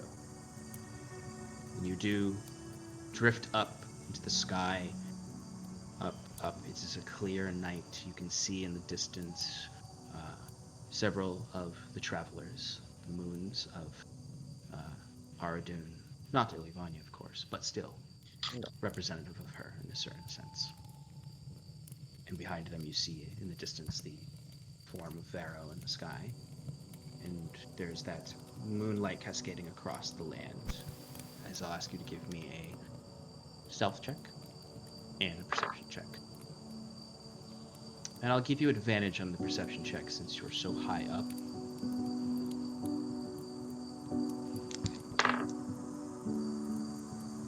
Well, the stealth is a 9. So. But you weren't wearing your armor. Yeah, right? Still got an 8. Ugh. And the perception is a 29. So. Trade-offs. Yes. The stealth was not the important thing. Yeah, I mean, granted, it's quite dark out, and you are being lifted by shadows, so there's a certain level of baseline stealth to it. But in looking out around with a 29, there's a few things you can see from this high up. One, you can see where the road begins. So you can see where the kind of dirt road of this hamlet goes all the way out and meets with the main road, which you can see as this sort of long strip of wagon-wheeled road that leads eastward. You can see you can see the rolling of the hills of this plain area, just barely. Kind of, you don't see it in the sense of like you see the lake, the Ulstermere Lake, the Great Lake, but you see like the shadow that you know is it, because there's no silhouetted mountains or anything. Where your dark vision ends, there's a void that is not just shadow, but what is likely the expanse of the lake. My dark vision doesn't. It's very dim. Okay, that's true. I forgot that you have unlimited dark vision. Infinite dark vision, yeah. So in that sense, then you can very, very lightly see. I would say what you do see, because it is still far away. So of course. Your dark right, vision goes, but your vision fades. And it's that sense of like when you're high up and you can see kind of the literal particles in the air start to make something fade. And you can just barely see through what appears to you as fog. You can see just every now and then a glistening of the waves of the lake in the moonlight. That is, it's still quite far away, but with how high you are and how flat this area is, you can see it. Just barely see the lake from here.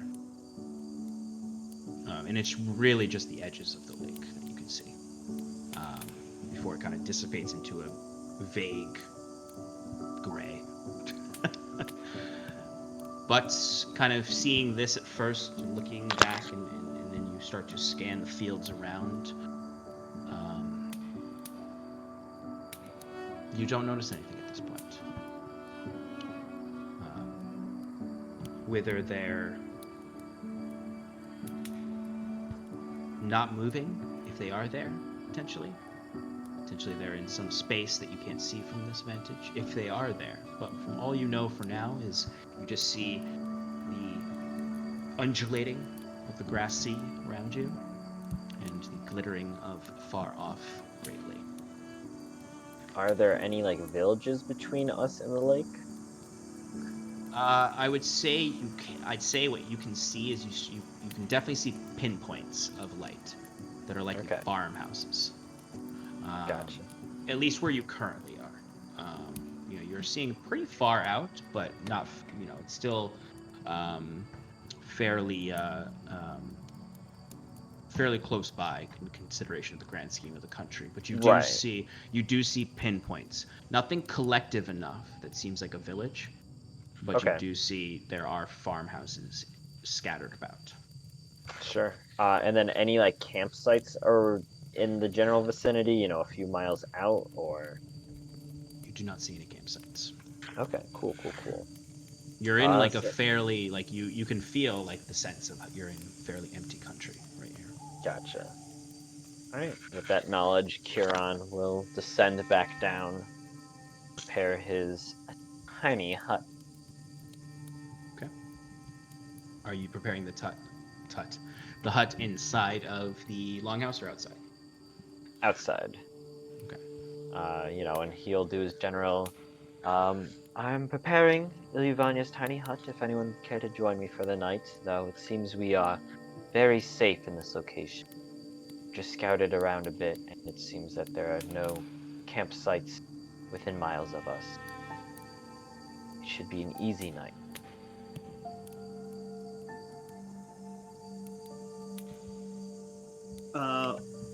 Wiswick's going to pack up because I'm assuming he's been studying for a while now, and he puts his book away and heads towards the tiny hut and tries to get a moment alone with Robert. Maybe he's just finishing up his training, and like he just wants to go up to him and says, "Hey kid, good work today. Seems like Cal's putting you through a lot." And you see Robert is kind of like he's stretching after the workout with Cal and kind of getting ready for bed, and he looks to you, Wiswick, and when you walk up, you do notice him kind of like at first when you're walking up, but as you say that, he kind of nods and says, "Oh. Yeah, thank you, Shmi. Schmiggy. Schmigsy. Schmigzo. Schmigsy. Mr. Schmigs. You know, the offer still stands. I mean, I know you aren't too much of a learner, but I might be able to work something out with you if you want to try practicing magic instead. It's definitely less work than what you're doing right now. Oh. Yeah, I mean, I don't know if I can. I don't know if I'm cut out for that. Eldritch Knight! I'm not sure if I'd love to, but I mean, I've seen you all do amazing things. Just starting small. Oh, nonsense! You know, if anybody can turn you into a magic user, it's me. I'm the best of them all, baby! Well, you've done crazy things. Speaking of crazy things, I think I might have thought of a really good idea. It could just, like, jump you up a couple of levels right off the bat. Levels? Yeah, levels. You know, like magical aptitudes. Oh, I wasn't good in school. It's okay. It's all right. You'll learn. You'll learn. It's fine. All you need is the first step. Once you get over that first hump, everything's easy breezy. You could just sit and read books all day, like I do. What are you doing to my apprentice here, Wiswick? Cal Nothing. coming up. And I just quickly grab my book and run away. I look after him suspiciously. I jump into the tiny hut head first. You're not allowed in, so you impact and break your. Yeah. It's like a Looney Tunes cartoon. Ow! Lizik, why'd you do that? John! Open up! Well, I guess I should be inclusive. Alright. Is there anything else anyone would like to do before the rest for the evening? Okay. So slowly but surely you all find rest in this small hamlet, emptied of its prior residents, somewhat thankfully not to give you too much thought of who once lived here. Maybe you wonder, the dark of the night, who else slept in this old cot that you're laying on. But you find rest, bellies full of fine food and warm from the fire, with a slight breeze from the summer air outside. Feeling safe, considering Kieran's scouting up ahead and above, you rest without issue this night. Awake to a bright morning, blue skies, and the road ahead of you. What would you all like to do in the morning? I'm immediately grabbing Cal and Scarlet. Come on, get up. Time to meditate. This early? Cal does that cool thing where he spins his legs and like leaps up. You know what I mean? Scarlet is not that graceful in the morning. The Sonic the Hedgehog thing. Yeah, exactly that. Yep. Gotta go fast. Cal has a little less physical energy this morning. We're looking on mental energy. Cal does. Wiswick takes away Huron at this point, just seeing that like it's grouping up. He's like, "Hey, I wanted to share my knowledge, my findings from yesterday. There's some really cool stuff in here." Oh, very good. I'd love to hear everything you learned. And yeah, we'll do that whenever we get a chance. Alright, so you see Embla is cleaning up what is left of your things within the hut or the longhouse. Rocky and Robert are getting the horses ready and the wagon ready, as Cal and Scarlet both sit before Timber, meditating. I'd like all three of you to give me wisdom checks.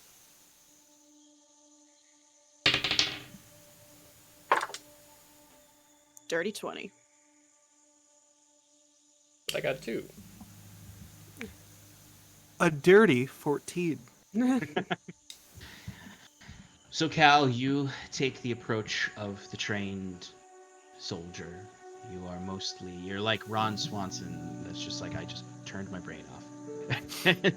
and I found just that silence of turning my brain off. It's more discipline for the sake of discipline than serenity in your meditation. Yes, exactly. That's a great way to put it, because like he would have been trained to get into this state for combat, but he doesn't use it as like a let's clear our head. It's just a like, nope, this is a functional. And it's almost you're almost slipping into that simply because it's what you know this to be, as opposed to pursuing the serenity that could come from it. Correct.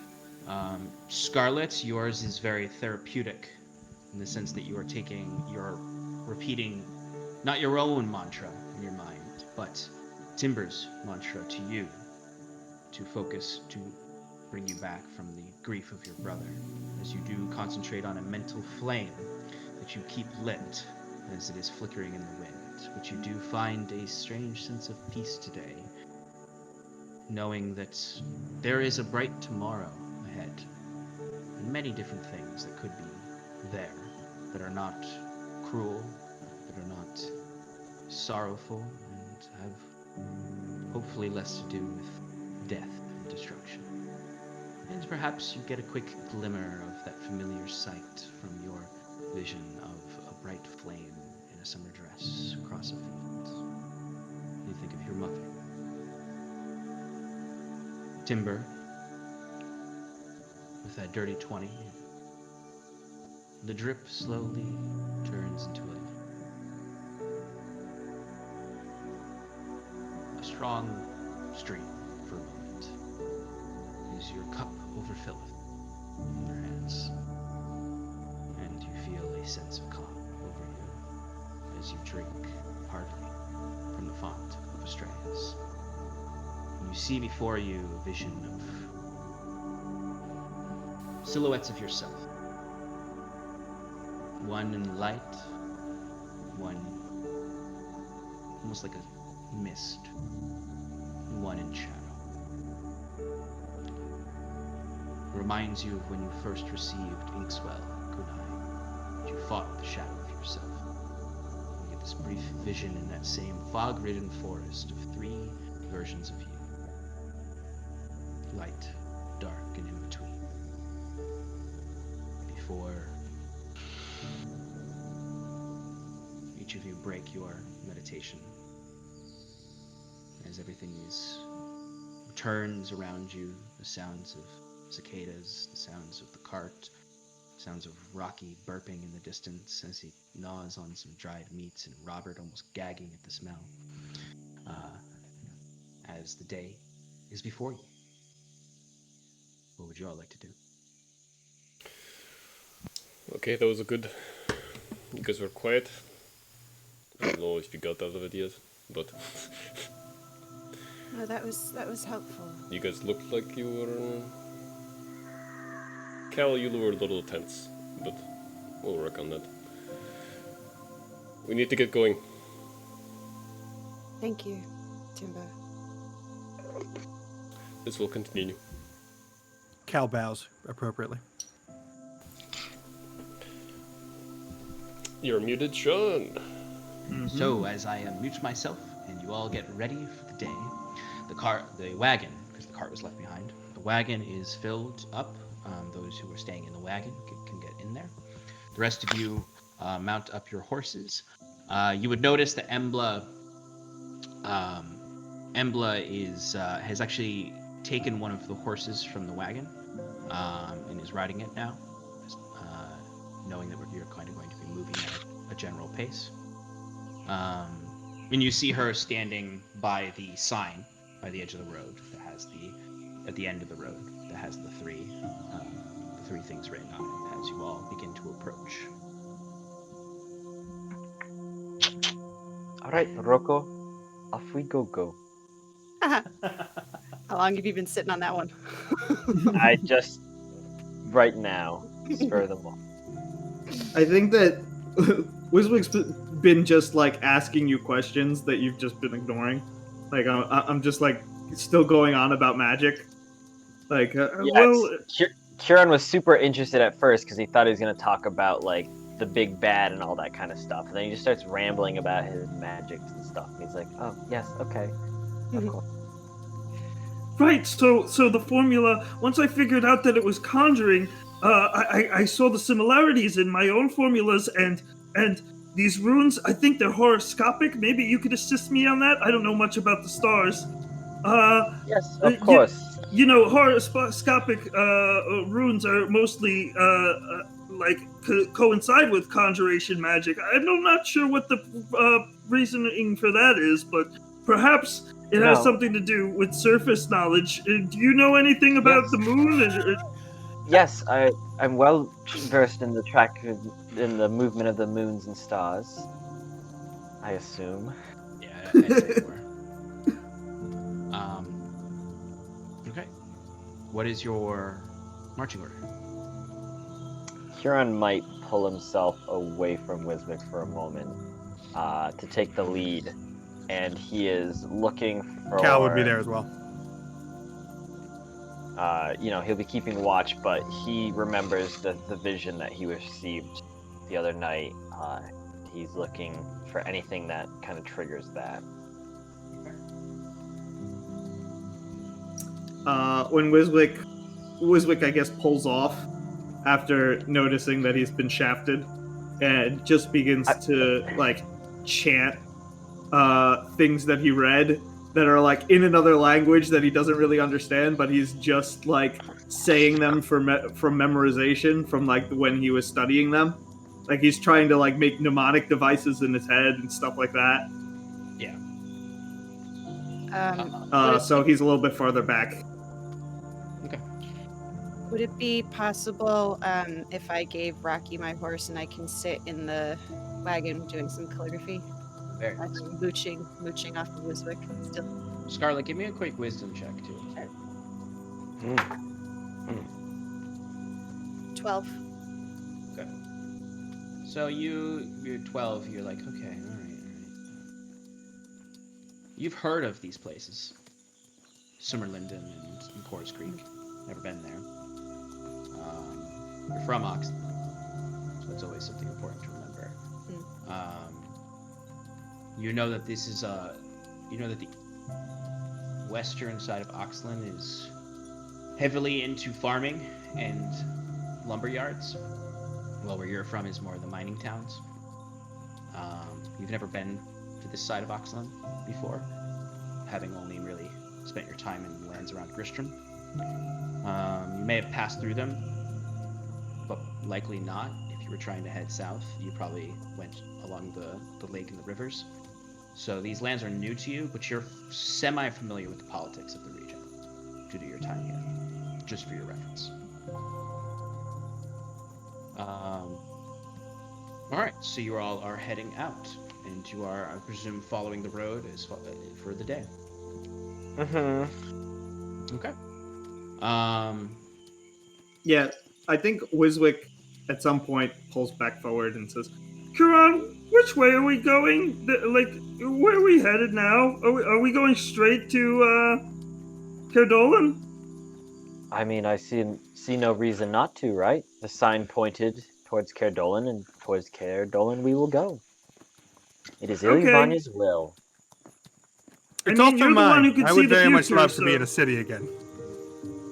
Right, well, you know, some might say your will is controlled by Iluvania, but to each their own. So. Wait, what? Oh, He's I saying see. that you don't have any free will. And that the Yeah, will is... no, I understood that. I was saying, Well, I was not asking, I was wondering, quite. why does you say that? Well, I'm simply stating that we are vessels for Iluvania to work her will upon this world. We have Right, clearly but- been chosen by her. Is she an omniscient being? I don't remember. I assume all the gods are. So that means that she knows everything that's going to happen, so she's just putting her through her paces, huh? Yes, well, the gods work in mysterious ways, do they not? You hear Embla chime What up a- behind you and just say, I hear that the gods have their day as well. They all will die. Yes, well, some already have died. They know the day they will die. So are they just like playing a game till then? We just occupying time, you know? You don't have to Maybe. answer it. I'm just Maybe asking it's a question. simply, you know, them trying to work their larger philosophies out and see the true magnitude of sentient life and what we are capable of. So you could, Hmm. Embla looks to you, Kieran, and says, so you truly are a believer, through and through, devoted to your goddess. Of course. Her presence here is different than it once was, I'm sure. But I still feel her light within me, still see the love she shed on this world. I know she watches over me, and us. What of the rest of you? Looking to those who are in front of the wagon, Cal and Wiswick. I give a non-committal shrug. Wiswick. Not like nah. I'm just like, Yeah, Wiswick starts stroking his beard and he says, An interesting question. You know, back in the day, my people did believe in gods, but their views changed, and it seems that with the times, gods change with it. It really is evidence towards the fact that the higher power might be a mortal construct that is something that people make up to make themselves feel better or to inspire faith. Yet there are clearly obvious examples of specific gods affecting our world. It's quite curious whether to say I'm a believer or not. All I know is that there is higher powers out there, and it's up to us to find the ones that are worth worshipping or believing in. Well, I would agree with you, Wiswick. There is a difference between belief and devotion. Kieran, you clearly have a lot of devotion. I believe in the gods, of course. We see it every day.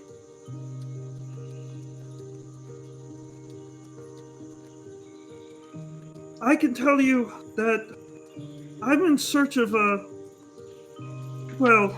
there's a story of a specific god that had once inspired my people, gifted them with elemental magics, and sent them to the Underdark, and then, as my people see it, abandoned us to live down there alone and unprotected.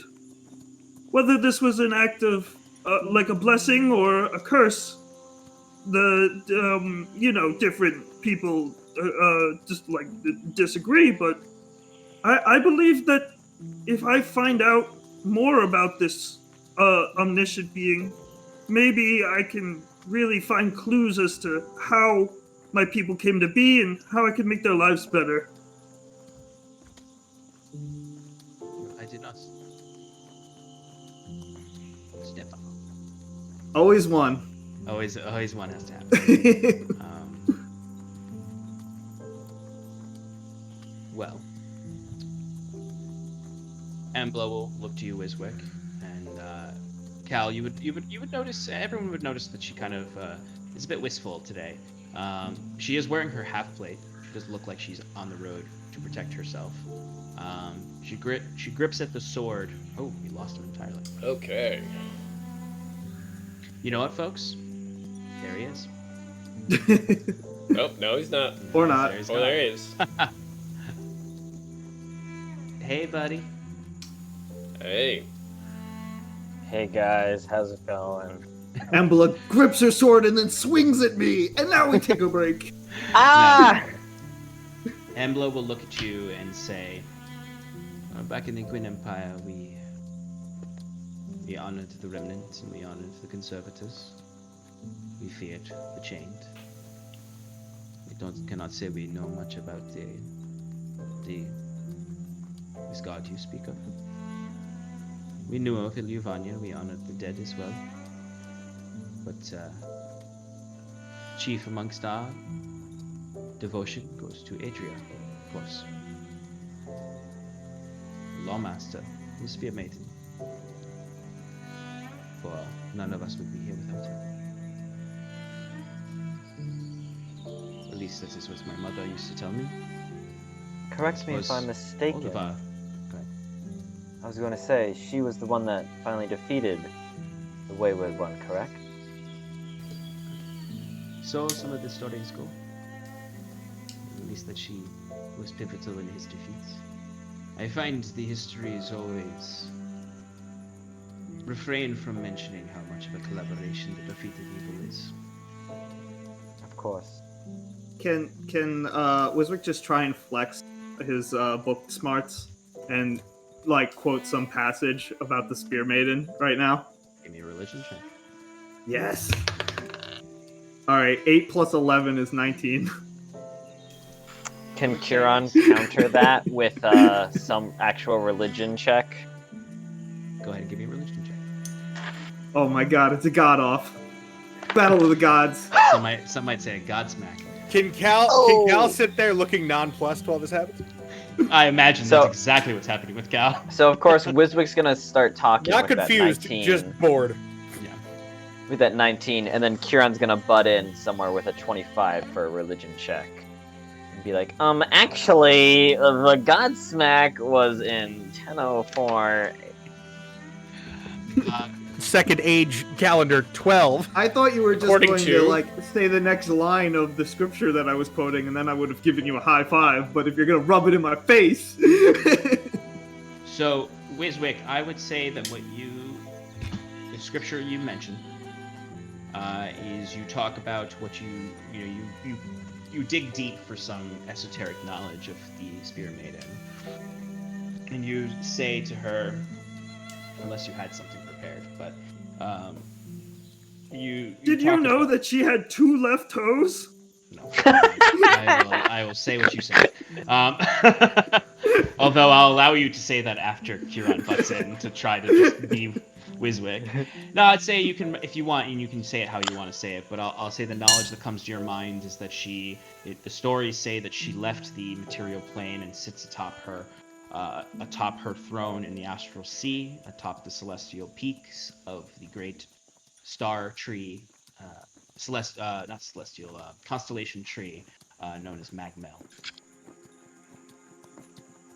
That's Alone good with enough. her, Whatever alone you with just her, said. alone with her only sole remaining family.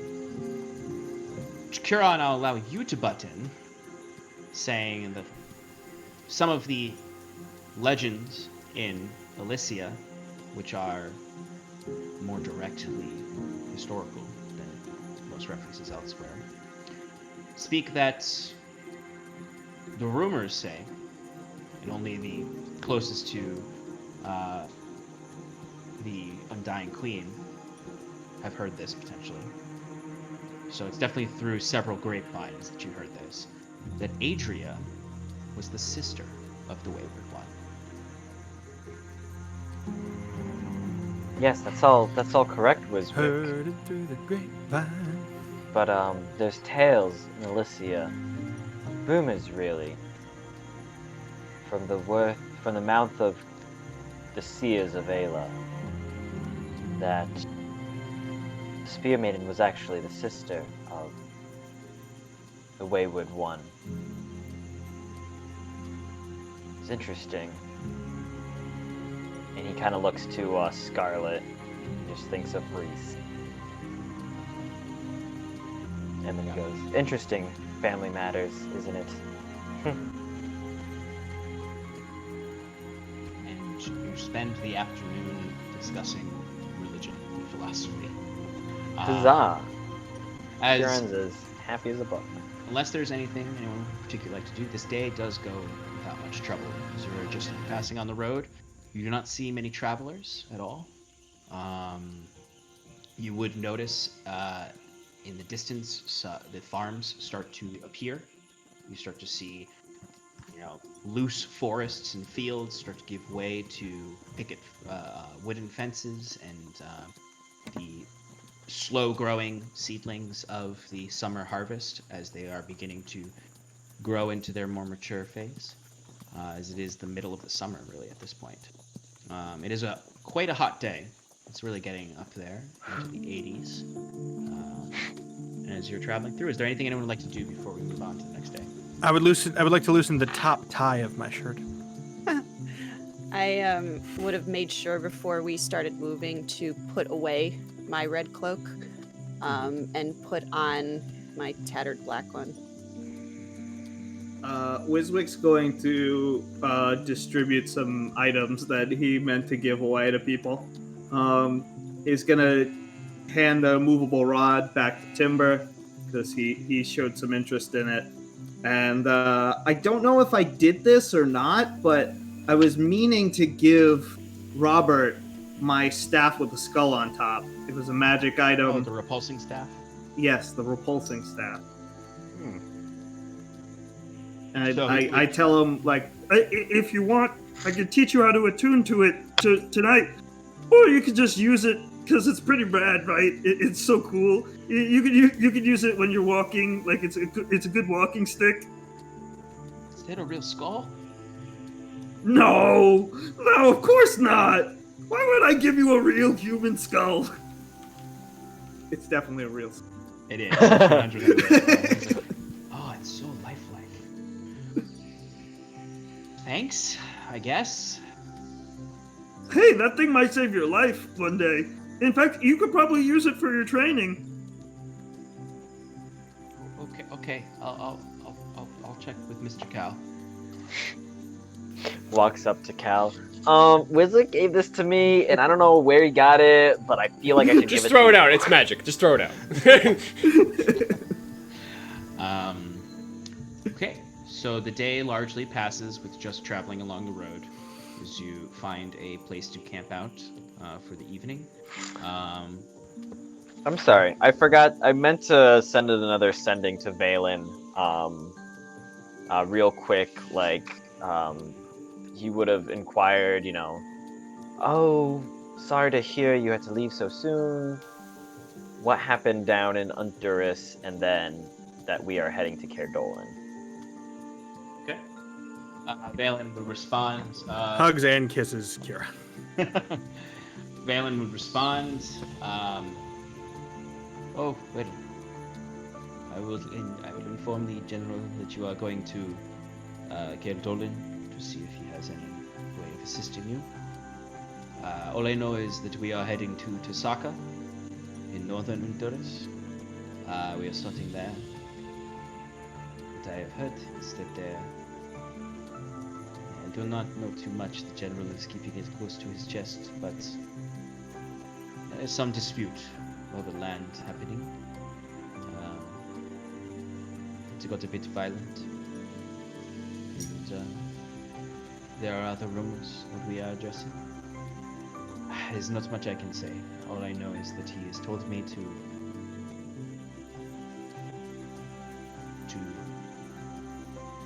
and he really pauses here. Just, to be ready for anything. I do not know how much we will be able to communicate when we are down there, but if you need assistance, always feel free to reach out, Kinsman. Cool. And with that, Kieran would just go to Cal and be like, if it matters at all, Valen said that him and the general were heading to, was it Talik? Osaka. Oh, what did I hear? Tasaka? Osaka? Osaka. Saka? Tasaka. Tusaka? Not Tusaka, it's Tasaka. Tasaka. There's something about sucking. No. They're heading to the northern Honduras town of Tasaka, What? if that means anything. Sean, Mr. T. what does that mean to The me? sucker. Osaka is the second biggest city in Honduras. It Okay. is the main central hub of power in northern Honduras. Is that Got next to it. Red Street or No, that's in a little Vermont. further? It's significantly far in the north. Most of Honduras is in the south, as far as like large population centers. The north is where there is intense state-sponsored farming happening, creating farmland, and it is all in the general vicinity of Tasaka. Right, it's Right, part and- of our push to become self-reliant. Kieran also mentions that it's a border dispute issue of some nature. Well, now obviously I didn't keep too up to date on all the politics, but last I knew we were the Duke was trying to push for more people. He was subsidizing farming in that area, so maybe they went too far north. I don't know. Subsidizing farming, I'm not sure I understand. Wouldn't folks simply farm for what they need in their village? So no, not anymore. Explain to me the merits of feudalism, please. Sure. So, you see, Oxland and Tressex, what we've been traveling in for most of the time, and Sivia, it seems like, though, I don't want to talk about that. That seems like a fucking mess. Oxland and Tressex are primarily lowly centralized nations, and while Heinrich does wield a certain amount of power, he still relies very heavily on the individual farming towns, and we don't have to do this if you don't want to actually teach the audience what feudalism is. The Self-sufficient hierarchy of the form of Queenspark. governing. You see, there's the king. But the short of it is, the Duke is attempting to get people to farm, not just self-sufficiently, but to have a source of crops for all of Honduras, fundamentally. Of course, I should think that the people should only grow what they need. Well, I mean, we could talk about this all day, but Honduras is not the most, southern Honduras is not the most fertile of lands. And while there are certainly some farms down there that are self-sufficient, it's not really, we're kind of reaching the limit. So, It relies on exports from Tressex. yes, we also rely heavily on exports from Tressex, as it is the breadbasket of the Quintarchy. I assume that's similar. Navali, where I'm from, is very fertile land along the Adra River, but the Adra River runs all through Elysia, and the capital of with a C. What is it, Sean? Wow. Crescentsville. my map. Nope. I honestly forgot for a moment. Cirathil. Cirathil. I was gonna say Cyrodiil, and I was like, nope. People in the chat are asking for a Cal authored book on governing, and yeah, no, I 100% could write. Get ready for some right. the Prince. Cal would talk about like, well, you see in Oxlin, it's the aldermans really hold the power. Yeah, because and then the without the foresters Witten, too. without the Wittenmoot, the king is basically entirely. He's got no basis of power. He does what we call hard power versus soft power, right? Hard power is De And jure ultimately, versus really, de facto. the alderman's power comes from the sheriffs and the foresters, Right. and it's just tacitly agreed upon at this point. It's basically a fundamental part of the social contract. Now, the social contract is, and of course you have the dukes of Mark, which are the kings that you know of in these other countries, but they're not really other countries; they're marks. Anyway, Where do the Grand dragons Duke come? of York. Yeah, the 1,000 Man. you speak a little I bit. explained about the politics of Honduras, and we can sum this up by saying the Grand Duke of Honduras is sponsoring crops because he's trying to become self-sufficient apart from Tressex. He doesn't want to rely on the exports or imports. I can understand that wholeheartedly. People should be able to stand on their own feet. Agreed. And I think you'll find if we ever make our way to Honduras, which I hope we don't, but if we do, maybe I'll have to grow out a beard or something. You'll find that the people of Honduras, even more so than the people of Sivia, have that particular attitude. Why wouldn't you wish to go back to your home? Can't you just Well, return? Yes, I suppose. I don't particularly want to be honest, I just don't want to deal with my family and the repercussions of being a storm rain in Honduras. And especially not this particular storm rain in Honduras. I see. It is your home, though. You do miss it. I do. I definitely do. I was going to write a whole really poetic thing about this for next time we had to share a story around the fire. So maybe I'll do then, that later. But I do miss it. Of course. The sweeping cobblestone streets of Vermalcia and the great white domes of its towers. Sounds quite lovely. The mountains of Honduras, of the South Spine, I think they're called. Nice. South Spine Mountains. Vast fields of sugar, I think we grow. There Cane? are Grain. We don't have grain. Olives? Honduras You is miss very. berries? Olives, There's grapes. definitely olives, grapes. I mean, anything you can find. So not the vast fields, the orchards of and groves of olives and. You got Honduras, which is Italy, and then you've got the Twin Empire, which is Greece. Yeah, whatever. No. It was going to be so cool, the poetic thing, but now I've spoiled it. Anyway, Oh, you're geez. approaching the end of the travels as you talked about this. The sun is beginning to set. You're camping out for this next night. Is there anything anyone else would like to do before you rest for the evening? Yes. Okay.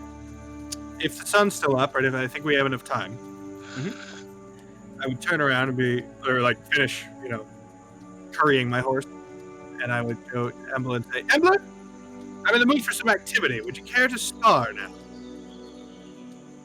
She'd be, setting her horse aside as well, since Scarlet kind of took her place in the wagon. And she'll look back and she'll kind of breathe in, and she's like, I do believe that I have recovered fully. Some exercise would be good. Excellent. Robert, pay attention. You may learn something. Robert literally falls off his horse. No, he wasn't even on a horse. He's putting the wagon aside. He's a wagon man. He is a wagon man. He's not a horser. Wagon He's man. not a mounted Wagon. traveler. Robert kind of, he does scurry over and kind of like drops a set of reins into Rocky's hand. It's just, you freaking kid. Okay, so. Caliph, do what I told you to, and try to introduce what I taught you. Relax a bit, and be reactionary. I form a flame in my mind, and I feed all of my significant, powerful emotions and current thoughts into it until it expands and whites out everything, and then becomes just one flame in a big void of black. That's mine. You can't use it. Actually, it's Robert Jordan's, and actually, it's just like meditation. So fuck off. So all of you though are settling down. You've found a side of the road where you're setting up camp around some larger rocks and tree line. As you see in the center, the sun is still up before it hits the horizon. You see Embla and Cal kind of starting to encircle one another. Embla looks to him and says, "Steel?" I would say steel.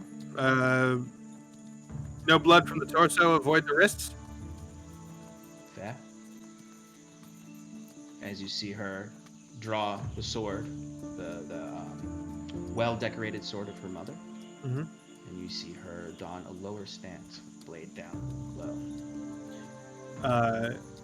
For epic 16mm or wider camera shot, Yep. I form a high guard, and I take off my jacket first and my hat. Oh I yeah. form a high guard. Oh yeah.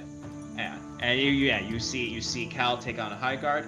One might say it looks a lot like, if you're just to give people reference, I think Obi-Wan uses this stance a lot. But Yeah, anyway. he does. So you see Wiswick Cal leans taking the high over to guard. Scarlet. You Says, see Embla Oh. taking the low stance with the blade down. As you know, exactly, you've got the 235-1 widescreen, sun setting. Roll initiative. Wait, I No, want go to ahead. take You can talk bets. while I'm doing this. Yeah, you can talk while we're I want to bet with Scarlet.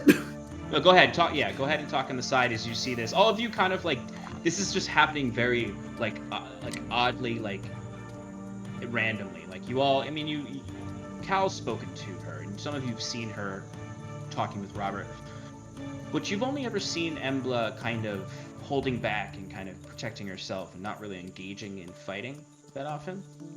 So to see her taking a stance like Cal is strange. And then you see that they are getting into this fight. Scarlet Wiswick does come up to you and kind of nudge your calf. And it's just like, go ahead. 6 gold on the innkeep. You're on. You're broke. I am broke. I'll find the 6 money gold is somewhere. nothing for me. Oh, right. I literally yeah. just Can wanted I to borrow even 6 out the gold? gold in my got wallet. a That's the only 23, reason why I'm Sean. making this bet. Did you really? Because guess Yeah. what she got? 23. 24. Oh, fucker. Ah, nice. I kind of didn't want her to get a 24 though. I wanted to. This is have a for second money, chance. Sean. You can't change the rules for being thematic. Roll She the has. dice. I am solely using a character sheet here. I'm actually just going to use what she has. I hope she has magic items. All right, Cal. So you see her.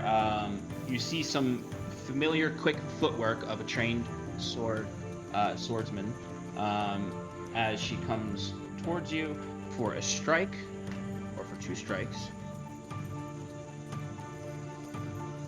Actually, no, only 1 strike. Hold up, I actually need to learn how to play her. I mean, real quick, learn how to play a fighter. Yeah, she's not a fighter. Hey, she's a rogue, isn't she? She's something. She's a She's a warlock. gosh darn goddess. Oh my god, she's a warlock. Or she's Psionic the whole bizarre time. multi-class. She's a Or it's a custom she's a, class that Sean's been She's working a sailor ranger. So you see her start to move towards you, and she is just going to go with a very, she's very quick though, like quicker than you, Cal. Like you notice, like she's able to dash around. She goes in for a strike on you, Swashbuckler? and she is going to use her precision attack. No, that's Battlemaster. I know. For a 19 to hit. Yeah, that's my AC. She Right. could have the feet. She's got feet. Okay. So Fancy footwork. panache, maybe. properly. Maybe. Oh, I messed up. But it doesn't matter. I got it. All right, she comes in for a quick kind of swing of the blade. She's testing you a little bit, so she hits you with the flat of the blade on the side. Yeah. Um, Can I just say ahead of time, all this damage I want to be not lethal. Of course. Yeah, that's assumed. Okay. Yeah. Make sure. Yeah, Just so run her she's, through. she's not going for just she just runs up and stabs you in the stomach. No.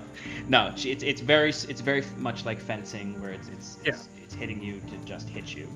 And she does. You have your blade up high, but you don't bring it down quick enough, or you bring it down. Actually, I'd say you bring it down too quick. She kind of gives you fakes you out, and then comes in and hits you on the side of the arm with the flat of the blade.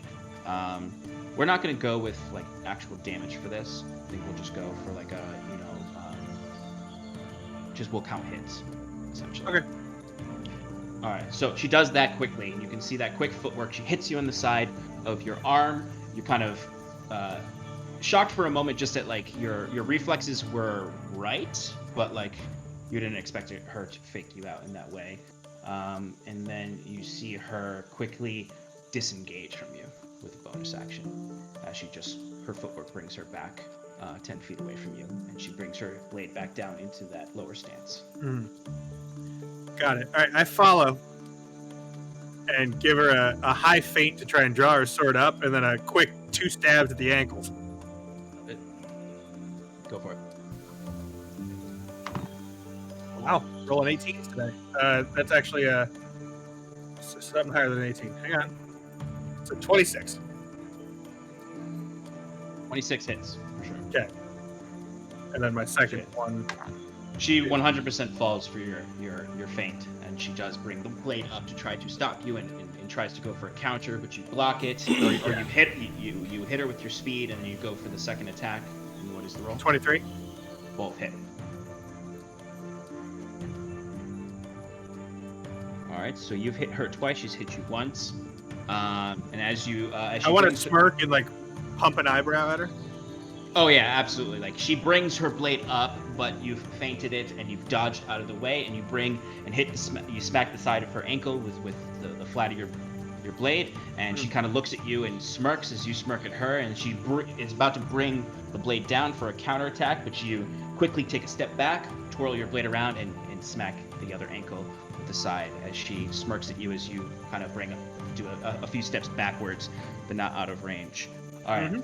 On her turn, she is going to go in for a more aggressive push, as she is going to rush forward and give you a quick attempted. She's essentially going to rush forward and just try to overwhelm you with movement forward. As you can see something, Cal, for a moment, as you can see the blade is. This particular move is what catches your eyes first, because you do catch her shift the blade in the way that you're familiar with. But it's slightly different from yours. Yours is aggressive and acrobatic. Hers is it's almost more bestial in a certain way, in the sense of like the way she moves low and almost prowls like a cat in the way she's coming at you. And she's attempting to come down low and bring the blade up to try to bring the flat against your chest, to attempt to get you to swing and then bring the blade up into you. And you can see there's a little bit of glint in the blade. Like you can see the gemstones on the hilt, they seem to almost shimmer with an actual light, not just the light of the sun. She's going to go in for a dirty 20. Yep. Actually, no, not a dirty 20. I was definitely miscalculating her hit. It's actually a 23. Still hits. Okay, so when she hits you, though, she comes rushing forward, and she's at a low pace. The blade is back like this. She's running forward, almost in a sprint, as you come to bring your blade up to kind of stop her and just to create a barrier between you, so that this aggressive attack wouldn't make sense. But she kind of slides to the side and brings the flat of the blade up from underneath. And there's a loud ringing sound that shoots out when the blade hits you in the chest on the flat. Quite literally like the sound of a high-pitched bell that just got hit with a hammer that rings in your ears for a moment. Okay. I stagger back a little and cock my head like, that didn't happen, I think. Yeah, it's confusing at first, and you're like, Yeah. did I just like get jostled in some way? Yeah. As she's kind of like still in that position, Having a kind of feeling. like, even her own eyes are kind of like, oh fuck. And then she stands back up into a defensive position. I nod at her, friendly, not a word, in a friendly fashion, and do the same thing. I switch my blade to the second stance, the Denique Artilian, or whatever the hell I named it, and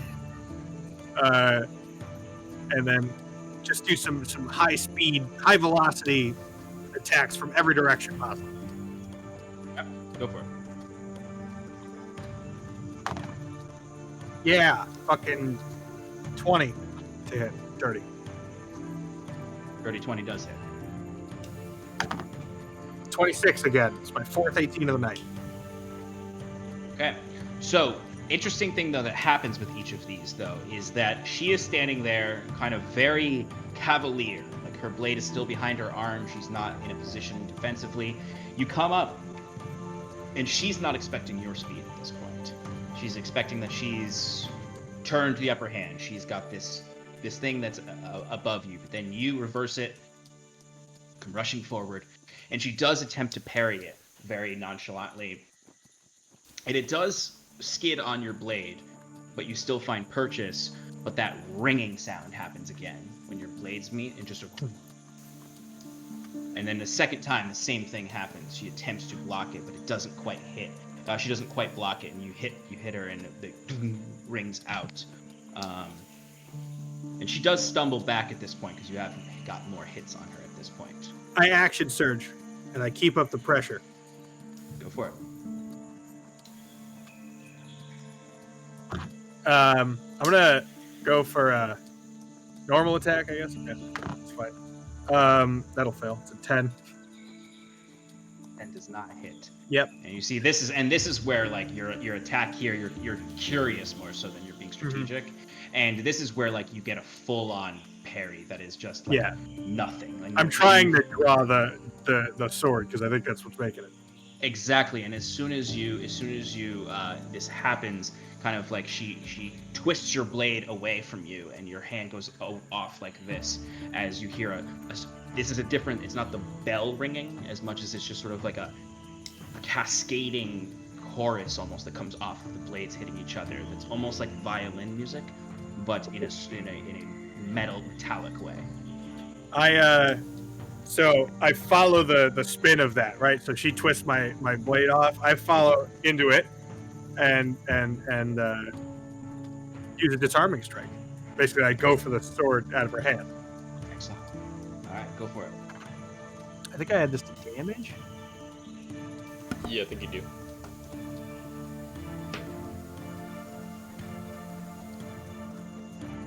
Apparently not. Or this is different? I don't know. No, yeah, you do. Yeah, it's the damage. So she needs to do a strength saving throw. Because, I hit with a 24. 24? Okay. Yeah. Yeah, that'll definitely hit. So you said strength saving throw? Yeah.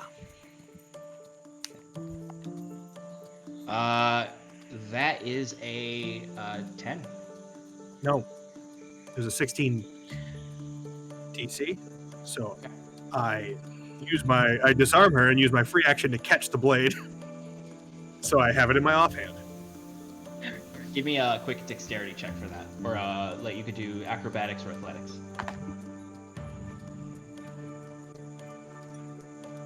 You all heard that too. Like that wasn't just something that Cal and her heard. You all heard like the gonging of the blade hitting, and then that strange musical almost sliding of the blade away. 14. 14. Okay. I will say you do catch it. So you come forward, you bring your blade in, and you get it close, and you maneuver so that her blade flings from her hand, and you catch it for a moment. She kind of takes a few steps back. You already have had the advantage on hits at this point. For as much as she was taking those blows, you were in the advantage in this point. So it's a good kind of end to the duel as you kind of, in that way, catch the blade and have your blade out. And she looks at you, kind of, her hands go up quietly and meekishly almost, and she's like, "You win. A great tournament." I bow to her as a duelist of my station should, as I was trained to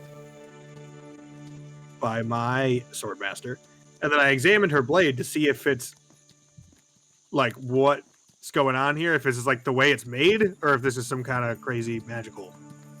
Yeah, I think Wiswick would probably, like, since he's watching, spot that immediately and be curious as well. Please, but go ahead and give me an Arcana check, and Cal, you can give me an investigation check or an Arcana check. Oh, second nat 20 of the night, baby. Okay. Huron goes, "Hey, Embla, what's up with the blade?" I was about to pass it back to her and do that. I know, I'm just kidding. just wanted to look at it first, see if I picked up on anything. Wiswick, what did you get? I got a nat 20. Oh, that's right. What was the total, though?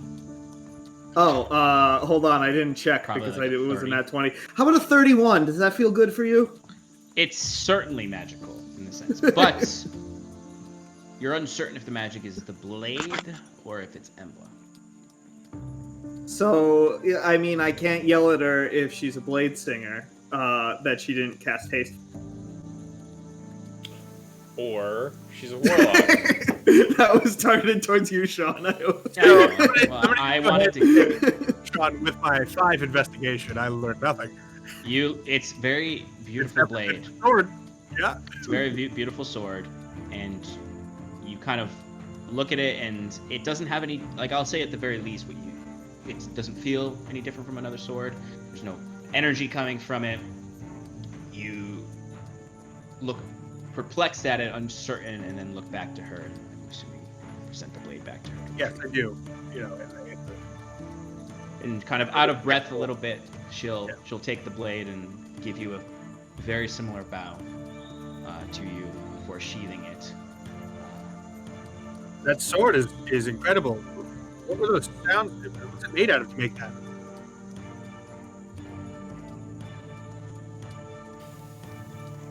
Also, I feel like this dramatic moment is over. And the music keeps playing.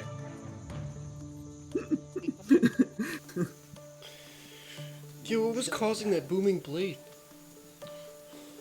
Hey, man. What? Just calling it like I see it.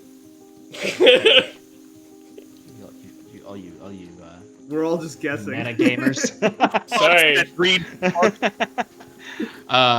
She would look at you and kind of you can tell, no insight check required, that she's somewhat sheepish about it and not 100% forthcoming, but having it happen is not going to be just like, nothing happened. It's a normal sword. So she'll just sort of look to you and just say, well, like I said, my mother was a brilliant smith, and blades of Honduras, Freudian slip on her part, we could say. The blades of the Green Empire are, they're very well made, powerful. And she kind of sighs at this, kind of like, what am I trying to even hide here? And she's, I do not know what to call it exactly, but my mother taught it to me.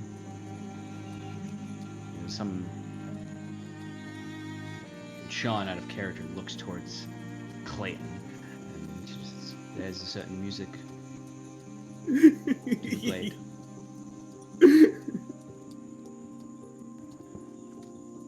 Well, it's Wiswick, amazing. It's wondrous, I would say. Wiswick hands the 6 gold over to Scarlet, but has a weird grin on his face for some reason. Like he guessed something. What's up with you? I don't know, I feel this power flowing through me. I don't know. I think this duel kind of inspired me. I feel really good about this one. You deserve the win, though. Here you go. Thank you. I'm not broke anymore.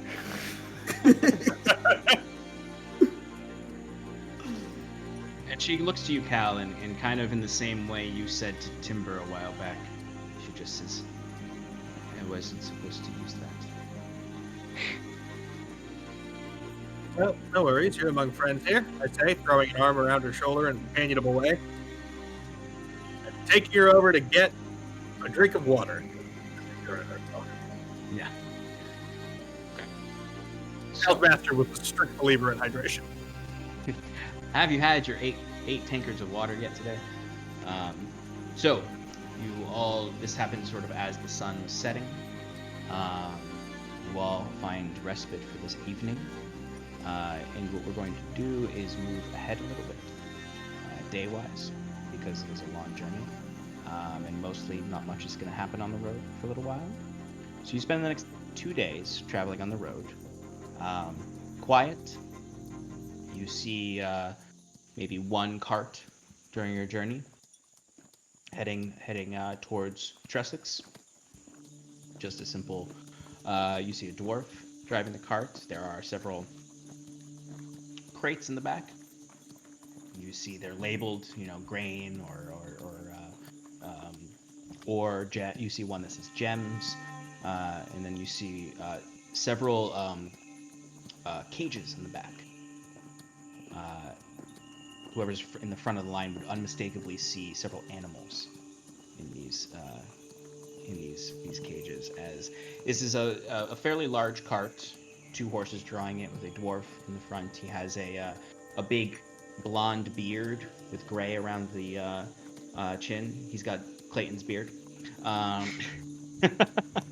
and he has a he's got essentially a Russian hat on, with the buckles unbuckled so they kind of stick out. Are you Shanka? Thank you. And he's smoking a pipe as he's and they're not actually pulled by 2 ponies. As the cart is moving, and you can see, as you're approaching, you can hear the sounds of some bird cawing in there. You hear some, just like there's somewhat of a menagerie back there. It's a fairly large cart. Is there anything you'd like to do? Would you like to stop this gentleman or just nod at him as he passes? I would nod at him as he passes. Approaching it. What kind of animals are in that? Wiswick would definitely want to stop the cart if he has the chance. I would basically just be like, careful on the roads alone, friend. Is all Cal would want to convey. Say Cal was in the front, just so that would be, and you see he would immediately just sort of take the pretty much always am anyway. I would like to say that Timber's a wolf on the road in front of the wagon, and if they pass by him, he would do a little sniff. Smell anything rotten. Give me a perception check. Sharon's looking to see what animals are in there. Yeah. Yeah, Scarlet would like to look too. Out of character, Tim is very concerned for this man transporting gems alone. Yeah, right. Yeah. In clearly marked crates. Yeah, just here's my gems. No. I do also have a question. Are we going through totally non-populated? Like, is this like the first sentient being we've seen in a while? The first traveler you've seen. I would say in your travels you would have noticed farmers and because you're mainly moving through farmland right now. You'd see farmhands working the fields. I just wanted to make sure. Yeah, you're definitely not just This is complete vast wilderness. tracts of land entirely. Yeah. No. I'd say once you've reached the 3rd day, you're very much in farmland. You pass houses, straight up, just houses on the side of the road, where there'll be, an old man sitting out front with a pipe, just sort of staring at you as you pass by.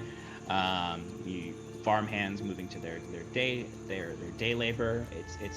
It's much more populated than Sverwold. As you're moving through, you definitely are passing a lot of people that are walking. This is the first, I'd say, interesting person we've seen. Of note.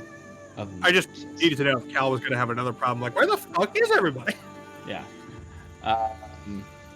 Wiswick's definitely going to stop him. Say, So, yeah. Timber, give me your perception check.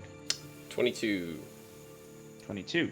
Okay. If you're looking to smell anything rotten or anything like that, the worst thing you smell is some of the animal feces. There's some animal smells. Pretty but normal. This guy's okay. Exactly. He checks out. You Checks gave him out. you gave him a olfactory pat down. Right. And he checks out. He has my what's it called? Agency approval A stamp. nasal note. Sorry. Yeah.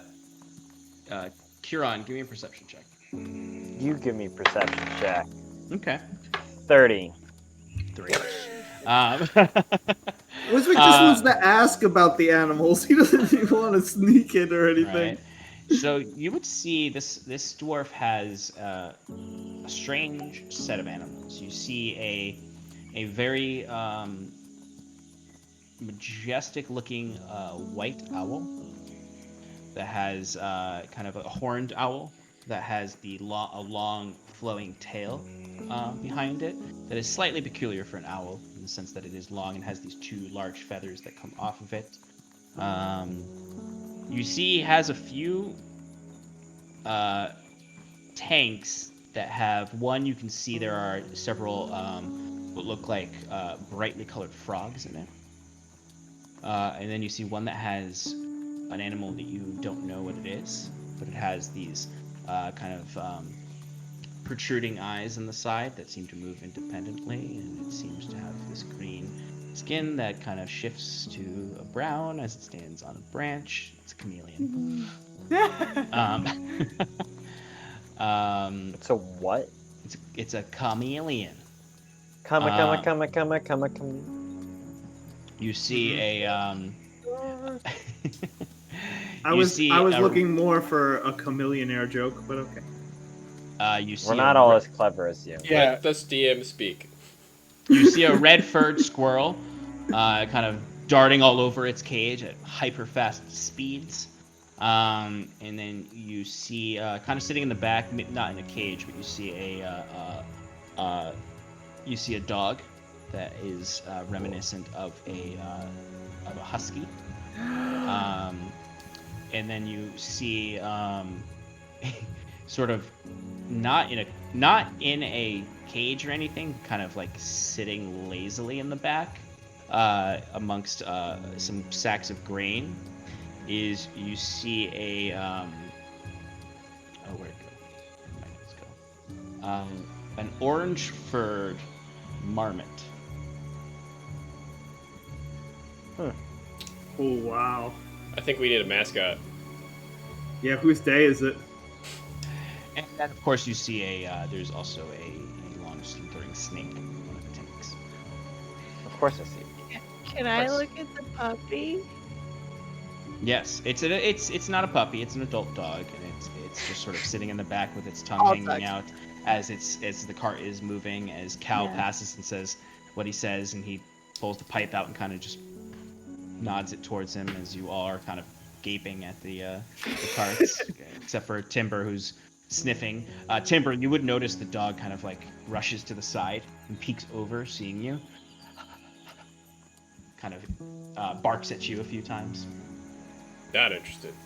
Timber's gonna go around the cart and then look while Wisbick is stopping him, I guess. And then I'll do a thing after he's done. Excuse me, sir. Hello, nice to meet you. Are you a trader of sorts? We're adventurers. Hi. We come from the north. Hi. Looks like you're coming from the southwest, not the north. I mean, I haven't checked my map recently. I've kind of just been letting the tall guy take us along the way. I'm just interested in your wares. It looks like you've got some interesting creatures. You see, I'm from underground. I don't get to see surface creatures that often. Would you mind if we took a look? He takes a big puff of his his pipe and sort of just breathes it out like a dragon, and it floats above his face. As you can see, he's got this very like leathery skin on his face. He smokes this pipe a lot on his journeys. And he just really is narrowing his eyes at you, and then he's... Well, of course, I am a trader. You good eye, gnomish friend. Certainly. Have a look at my wares. What are you looking for? I have rations, if you're traveling from the north, as you said. I have some luxury goods, if that is your price point. And a bit of a menagerie, beasts for sale. They seemed uninterested when I was in the north for these animals. And they're getting pricey to feed. What are you interested in, young gnome? Wiswick says, well, let's see what you got first. And he just takes a quick glance at the animals that you mentioned before, and not seeing anything particularly magical or interesting to Wiswick, he says, let's see those items you've got, the more pricey ones. I'm what you would, I'm somewhat of a big spender.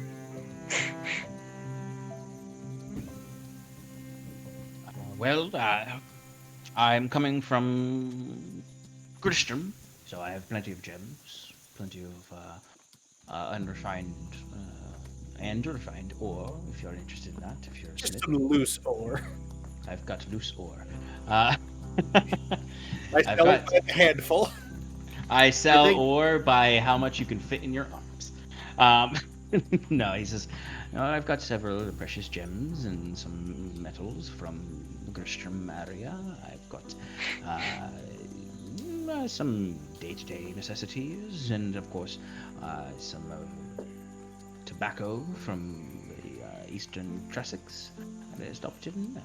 Some fine wood if you're a wood carver, and of course the animals in the back, and several gems of sorts. Some inset and some cut, but mostly pure uncut gems. Wiswick wants to pick through the gems and finds ones that he particularly finds like valuable to his eyes, which might not necessarily equate to like exact monetary value, but he knows his way around a gem. And he's gonna just basically exchange his money for like equivalent gems if he deems the deal acceptable. Timber's gonna come back as a humanoid while Wiswick is making this exchange. And this whole time while they've been talking, Scarlet's been interacting with the husky. Oh, yeah, absolutely. If you got close enough, the husky, like if you're like brought your, Oh. Goodbye, Not again. Stefan. Again, if you brought we're your ruining husky, everything. if you like got off the cart and went to the side of the cart, the husky, Yeah. the first person who goes up to the side of the cart, the husky's gonna Yeah, 100%. rush towards and do the dog thing of putting its arms on your legs or arms on your shoulders, and She is just start licking immediately your in love. face. In love. A little bit of dog therapy for Scarlet. Yep. Wiswick, what kind of gems are you looking for?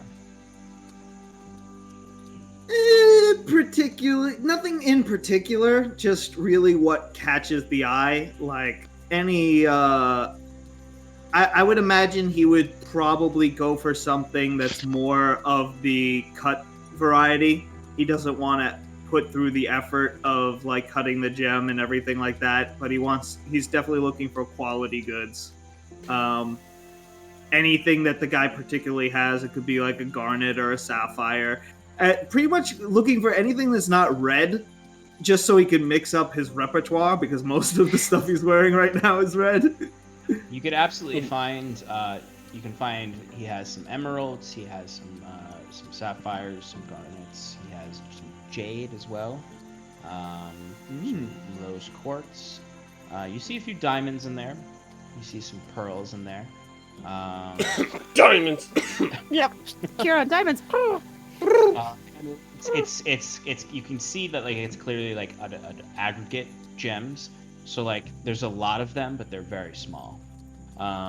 and you are Okay. able to, if you really want, like, 'cause since you're trying to just do equivalent gold, Yeah. I'll say you might lose a little bit of gold value off of the purchase, because he's likely not just going to do a straight value trade. Right. So I'd say if you want, you can shave 10 gold off per type of gem you want, and then have the for every 100 or for every 50 gold worth of the gems, shave off 10 gold in addition. Could I make a deal for if I pick the gems that I want, and then the money that I would have lost, can I spend that on taking some of his like his geodes that aren't like excavated yet? Maybe a little weight off his back, save him some trouble, because you gotta like. I'd allow you to shave a gold off of your loss for that. So let me ask you this: how much gold value worth of gems do you want to buy? Let's say 200 gold. All right, so 200 gold. If he has it, like I don't know. He does. Like, He what the does. supply Like is. he has like a lot of gems. He's kind of like you, Wiswick. He's a collector of sorts, and then kind of just plays the games of trading. He definitely has 200 gold worth, and I would say that is you could buy 200 gold's worth of your variants of gems, and you'll spend an additional 36 gold for that. So transfer them into whatever gems you want there, and then Can I make it instead of 36? Can we do 44, and I'll just get more geodes, and we'll because Sure. I just want to even out the number. I'll allow that. I'll allow that. All right, so I'm removing as Wiswick 244 gold, and I'm getting 200 gold worth of gems, and what am I saying? Like 40 gold worth of geodes. I would say 20 gold worth of geodes. 20 gold worth of He's geodes. trying to make some okay. money. I'm trying to make some money too. As We're all trying to make some Wiswick money. is picking these gems out and picking geodes out, Timber, you kind of come up from behind the cart. Excuse me, sir. Can I? How many emeralds do you have here? Well, your friend there took a little bit of them, but how much are you looking for? I've got quite a few. Do you have 800 gold worth? I don't have that much worth, but I can. And then he'll like kind of like start searching through, and he'll pull out this ledger that he puts down, and opens it up, and starts to mark in it what Wiswick took, and calculates as, I can provide you with at least 160 gold worth of emeralds, if that suffices for you. That's it? That's all I've got right now. If you, I guess if I happen upon you again sometime, I might have more. But for now, I've only got 100, roughly what I would consider 160 gold worth of emerald dust gems. So you're coming from the north. Where did you acquire these gems? I have most of them. What'd you say, Cal? Did you say Gristrom? Yeah. I acquired most of these gems from the outer reaches of the Gristrom area of Oxland. Went as far as the Dwarven holds outside of Fjordnacht. I got plenty of gems there. And then I traded a bit here and there as I'm going through. I'm headed back into Tresix now. But I got most of my gems in the east. Deal. I'll take all your gems. 160 gold pieces worth of emerald. You've got Wiswick is Were you trying taking to his tell us they're time. responsibly sourced? They weren't blood emeralds? Yes, they were harvested by dwarven children. No. So Yeah, I'm nitpicking about those geodes. Like, I'm trying to find like the ones that I think are like the big winners. yeah, I can see you. Like you all see Wiswick like face first into this bag of gems, just holding up geodes. Like Yeah, I imagine Timber's behind me online, and it's like an old lady trying to pick out lotto tickets and just taking absolutely forever, and just keeps adding more. yeah. Do you have anything else of value that is not gems or animals that shit themselves? I'm sorry about that last one. So- Remember Oh, that time you were a wolf until like a second ago? He just assumes you walked out of the car. Right. Very well, I've got mostly these gems, mostly these shitting animals. I've got a bit of food supplies, if that's something you're interested in. I've got some excess. That's alright. Good day, sir. Right. What about the rest of you? You're all stopped. Is there anything else you'd like to buy? Anyone else want more Scarlet. gems? Wiswick looks at Scarlet and then looks back at the trader, and he says, How much for the weird dog thing?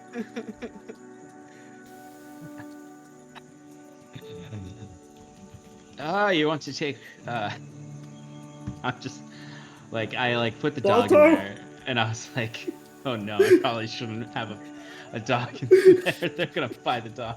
I'm gonna buy the dog. I'm gonna get a puppy. Should have bought the marmot. Therapy animal. Yeah, the marmot is just sort of like Hanging out. I feel like that would This end is- up like our sprinkle.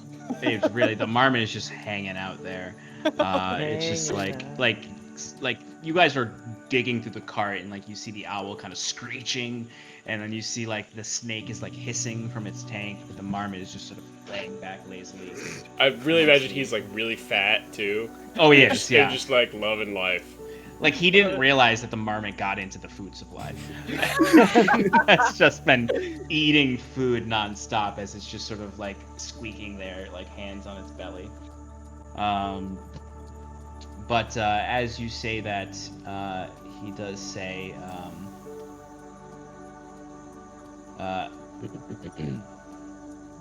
"Oh, you want to take Stetson off my hands, do you?" He's been with me for a while, but I will admit I haven't been able to give him the attention I've wanted to. All these fucking animals. But I'd have to say, it'd have to give me quite a bit to take him off my hands, because he is my oldest companion. But I am nothing if not a trader. What's your price? Yeah, well, a good friend like this, you have to calculate in all the emotional things. I'd say he's worth at least 100 gold pieces to me. Wiswick looks at Scarlet and says, What? So you would like that marmot, huh? That guy's a little cutie. Look how fat he is. Oh, I'll give you Gregory for 15 gold pieces. Gregory. Deal, we're taking the marmot. We're taking the marmot. He's the mascot of the Wayward Five. Fucking marmot. You know, I hate to rain on everyone's parade here. It's an endurance thing. Do we really? Can we really like afford to have an animal with us? And I don't mean cost-wise. I mean like we spend a lot of time in things that would kill marmots. You know, like I don't want to do that to a poor little creature. You even see like when he says Gregory, the marmot's like. It's like Oh fuck! Scarlet at this point is like looking in her bag to see if there's anything of value that she can trade, but she doesn't have anything. All you have is an evil blade and an assassin's cloak. And I'm not giving him any of those. Well, if you don't want Wiswick's any got of my like animals, a massive coin pouch, and he's like, I really wanted to save this for spells. I mean, you could also buy one of the frogs. They're a gold piece each. Ooh. Popular with kids, but don't let them lick them. They're very poisonous. Highly toxic. How many of the frogs are Cal there? shakes his head. And it's kind of like moves out ahead. It's a gold piece Duran follows. for the frogs, and you could buy the snake.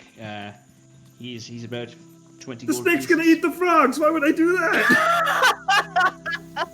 Then they'll both be dead. You can buy Winston is about 50 gold pieces. That's the white owl back there. And then if you really want something weird to freak out locals and make the, you can buy Reginald back there. He's 40 gold pieces. He points at the chameleon. The chameleon. I do kind of like that little guy. He's interesting.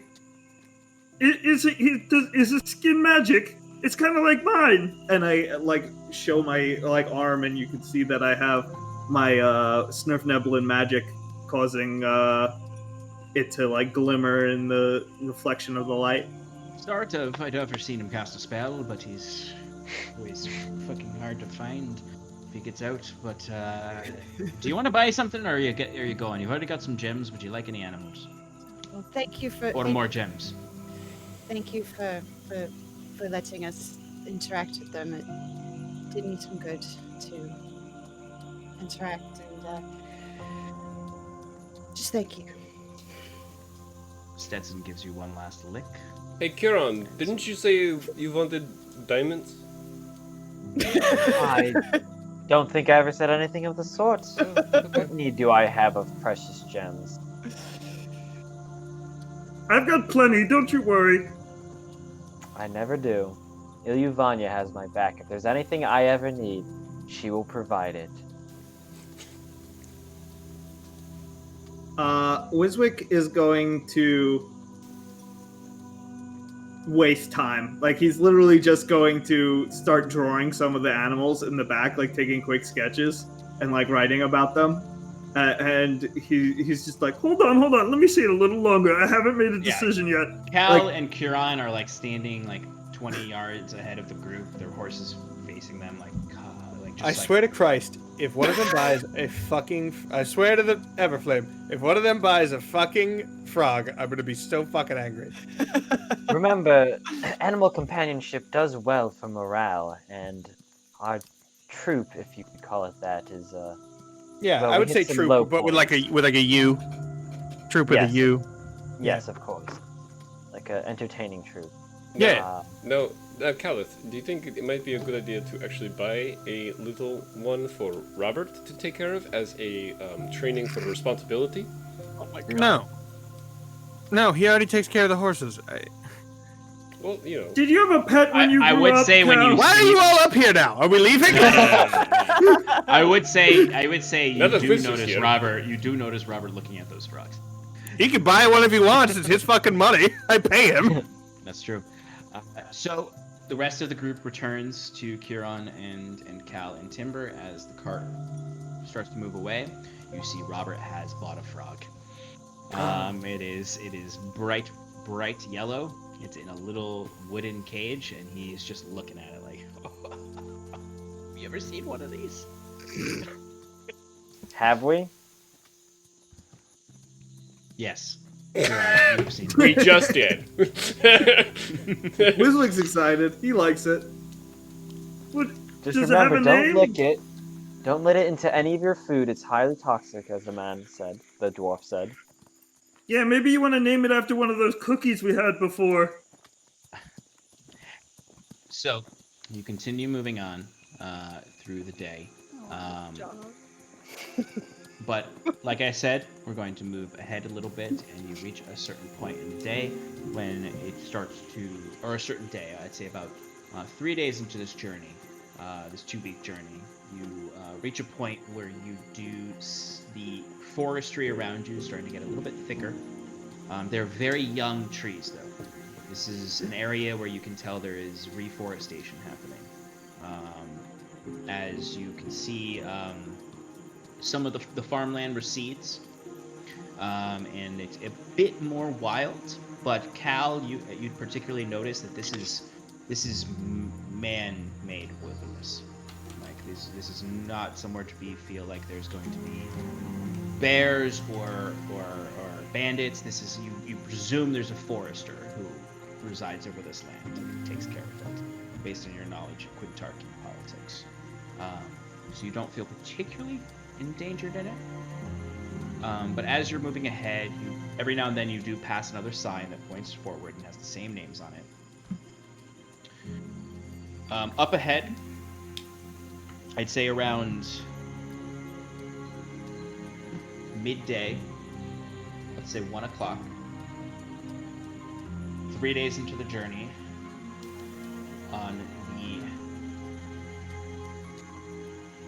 14th of Glawal, just for reference, you do see smoke in the distance, past the tree line, further up the road. Cal, you'd be the first to notice this. Huron as well. It's probably about 2 miles ahead. The road is it has a slight curve to it, so you know it's ahead. It might be on the road. You're unsure if it's right on the road or right off the road. What kind of smoke we talking about? Yeah, white or black. black? And is it like big old billowing plumes? It's a pretty sturdy pillar that is coming from. You can tell it's not like a. So like large, something big is something's on fire. some singular thing is large and on fire. Got it. All right, folks. Let's spread out a little. Get some eyes in every direction. Looks like something's up ahead's going on. So let's just make sure that we're all ready for anything. I shout back to everyone. When we get within a mile distance, Huron will cast Clairvoyance at a spot over the... Wiswick will cast Mage Armor. Okay. And... yeah, that's it. I guess Mage Armor is good enough. Scarlet, you had something? Yeah, seeing the smoke and knowing that there's fire, she's gonna take her cloak off and just take things off that could potentially catch on fire. Okay. So as you move up the road, Huron, kind of from your horse, you start to cast the spell Acquired, and you send your clairvoyant eye out. You're still moving, so you are on Rocco's back as he's following the line, but you are focused on the visions of your clairvoyance. Are you using sight or hearing? I'm gonna start with sight. We're at a slightly higher, above the tree line, but looking down towards where the smoke would be. Okay. So since it's a mile ahead, you could I'd say, so you're putting it a mile ahead and above the tree line, so you can identify where the smoke is. Right, and then, the idea is that if it's up and looking down, not in the smoke itself, but outside of it. Yeah. So what you see is you can see the kind of that slight breach in the tree line where the path is. You can see it kind of just curves gently and then it reaches a point. You can actually see it forks here into two paths where the smoke is at the center point of the fork. And you can see the smoke is dark and shooting up, but it actually looks like it's burning out, like it's towards the end of the hottest point. Because you don't see a very bright flame at the base of the smoke. It seems like it's at the a very smoky end to the whatever fire is there, and you can kind of see somewhat through the tree line, but the smoke is mostly obscuring what you can see down there. Switch to hearing, see what we can hear. What you can hear with hearing is actually something you didn't expect. You can hear some wings beating off to the side. Not. You hear. It's very brief that you hear some wings beating, and then they suddenly stop. Because you hear the rustling of trees, some distance from the space.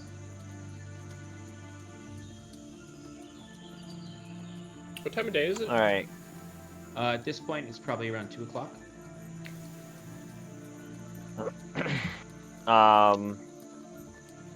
So there's a fire, And it hasn't burned down any trees necessarily, like... Nope. You don't see a forest fire happening around it. Okay. So Kieran will back out of the clairvoyance and call it to his companions. It doesn't appear to be a forest fire we're walking towards. There's a fork in the road up ahead. And that's where this the fire is billowing out the smoke. I also heard a strange sound of beating wing. There may be some kind of beast of some sort. I'm not sure. Well, interesting. I don't see anything flying, so it must be low, very low to the Right. ground. Apologies. Yes, it seems to be within the trees themselves. Maybe fanning the flames. It also sounded like it was a distance away from the fire. Okay. So everybody, pay attention to the sky as well as the ground. Should Timber, we go after the I thing? start scanning my surroundings in a figure 8 pattern. Timber is a wolf, obviously, for traveling, but he's going to be paying attention to Okay. Give hearing. me perception checks as you approach within the mile radius of the smoke plume.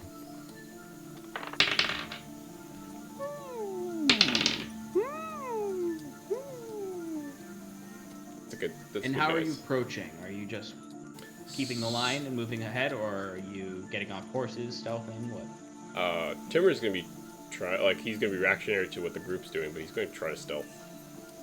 Do you want me to go ahead since there's fire? When it's necessary, yeah. Let's get closer as a group first.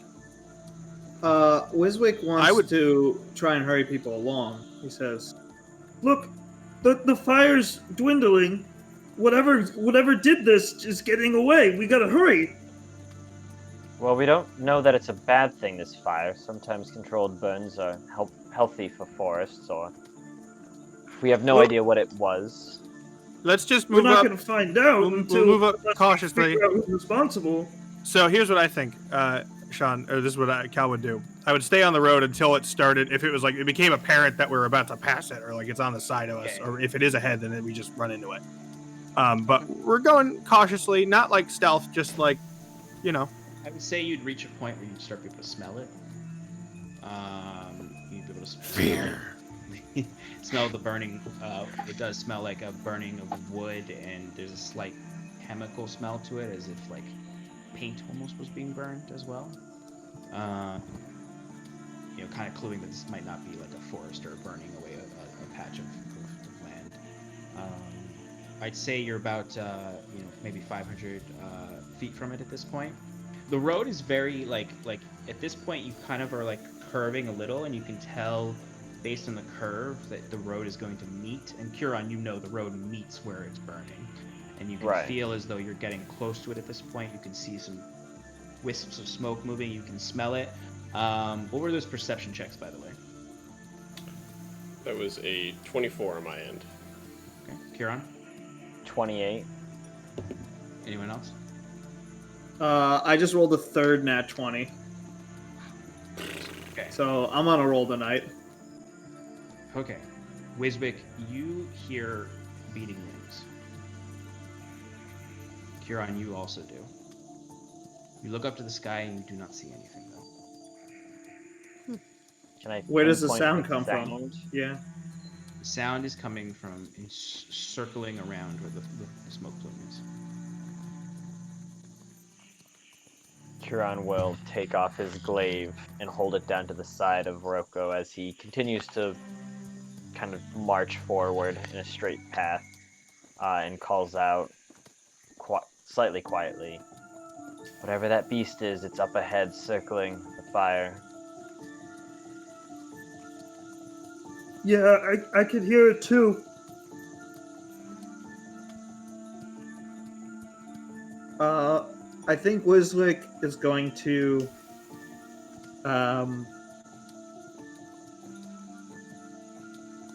I don't really have much for this. We approach. When we get closer, we approach stealthily towards the.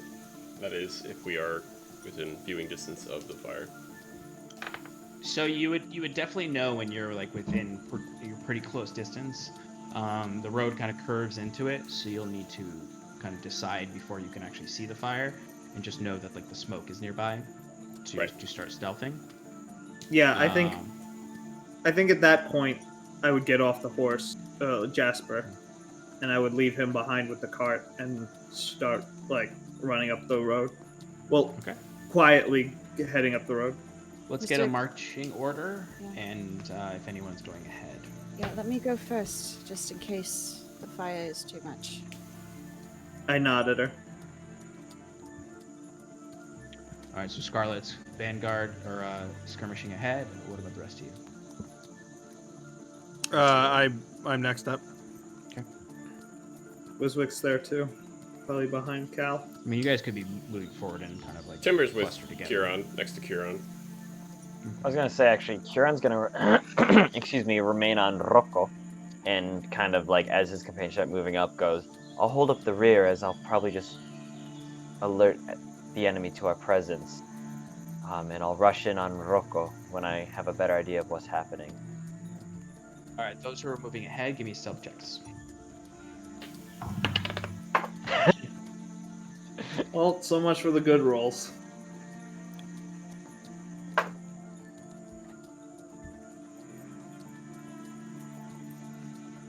All right, Scarlet, what'd you get? 28. 28, nice. There aren't rocks nearby, are there? No, not in the way you. 17 for Cal. 17 for Cal, 28 for Scarlet. Yep. Wiswick, what'd you get? 5. Timber. Whoa. I'm staying with Kieran. Okay, cool. Just checking. All right, so Scarlet, you kind of are you all get off your horses and you see Kieran is on his horse, kind of holding up the back. You see Embla is on her horse as well. She's sticking with Kieran as well, waiting for the sign to rush in. Robert is on the cart with Rocky, and then Timber, of course, is staying with Kieran. You all start to move ahead. Scarlet, you kind of are moving faster than everyone up ahead, and you get into the clearing first, Scarlet. And you can see it's a space where the road splits into two roads. You can immediately see a sign that points in two directions. One that points towards Sumerlinden, one that points towards Coors Creek. Both point towards Caerdolan. They both have points that say this road goes to Caerdolan. Another sign underneath the Coors Creek that says Ostermere Lake. But that's not the thing that catches your attention first. What catches your attention first is the wagon that looks like it was pushed off of a very short cliff into the middle of this opening and set on fire. And you can notice there is about 7 bodies laid out. There are 3 that look like travelers. Just they don't have any weapons on them. You see 2 that look like hired hands, soldiers. They had short swords, a dagger maybe, hired protection, and then 2 that just look like haphazardly put together bandits. There seemed to have been some kind of ambush that happened here.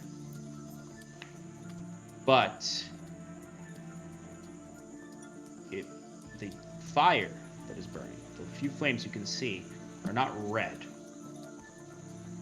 They're golden and blue in the way they burn. They burn very strangely and emit this black smog. And you can see there are crusts of burns across all of their bodies that have a similar light to them and where there's singe marks. Give me an investigation check.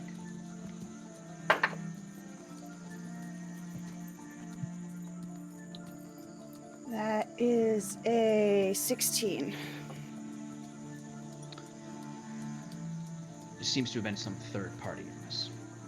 This fire does not seem just like burning wood. Something else interrupted this ambush. Likely whatever those wings flapping above are. But as you're kind of stealthing through, keeping close to kind of some rock faces on the side, because the cliff sides kind of come up, kind of creating a bit of a semi-canyon here, with forest all around.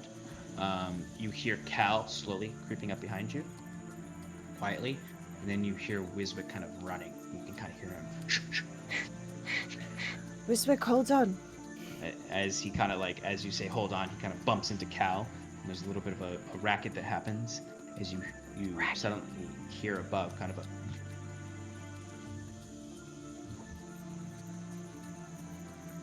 And it's quiet for a moment. So you hear a...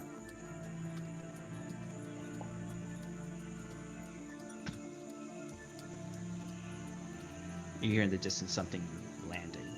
And you don't hear anything after that. Right. I think whatever made that wagon on fire and those people over there, whatever just landed, I think that did it. So, I don't know if we should try and avoid it, try and sneak by it, which I don't think is a good idea, especially since we have Curon. Did we hear what direction that landing sound came from? You're muted. I literally muted myself before I spoke. Give me a quick perception check. All three of you can. Yeah, okay. I'll do that. Am I one of those three? Yes. Okay. Curon, you generally, with your passive perception, hear it land because you're a god of observation. What's that? Who's that? How's that? Curon, you at the very least, you don't have an exact location on it, but you do know that whatever was flying has landed. And it's landed down the road, is all you can tell. The figure has landed. Repeat, the figure has landed. Kieran, Yeah, I'm right here. I can hear you. Pass that it again. The phones ain't working. You're supposed to say over. Cal, what'd you get? Roger. I got a filthy 20, dude. Nice. Scarlet, what'd you get? 19. Wiswick? 1. No. Wiswick is too kind of distracted by having messed up his stealth check earlier. But the both of you hear that it is landed some distance between the two roads of the fork. So where there's kind of the forest between the two roads that split, it's landed somewhere in there, maybe 50 to 100 feet away from the actual central crossroad.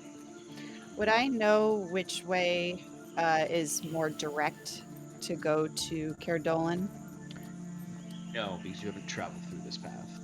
You traveled by river down to the southern to Tresix, so you've not really traveled much through western Oxland. Presumably, both paths at the very least are the same distance from it, but you don't know where they bend and twist and where they stop, or if one of them ends somewhere or one of them keeps going. I'm sorry, Sean. Go over these paths again for me. So you're approaching the central circle, and it forks like this. Which is compass. East. So your road is going east, and then it forks. And the fork goes both southeast, northeast? Exactly, yeah. Okay. So, I don't know. That sounds at least 100, maybe 150 feet away by the sound of it. We might be able to get by and just head northeast really quick, which is opposite in the direction of the thing. So you know that it's landed in the middle, essentially, and of the two roads. One heads to Simmerlinden, one heads to Chorus Creek. So I think Caerdolan's going to be generally more northeast, based on if that man came from the north, from Gristrom. Gristrom is directly to the east of Caerdolan. We need to head a little bit north. We should try not to make any noise. Yes, I'll be back, and then I'm gonna sneak my way back to the main party. Okay. So I would also say, keep an eye if there's movement, and it seems to be coming towards you or towards us. Also, sound the alarm. yeah, in my bag in the wagon, give Kieran my cloak. Okay. Helps him with stealth. So I'm a stealth my way back. I'm gonna Stealth stay. roll. I'll stay right there. Wiswick, what are you doing?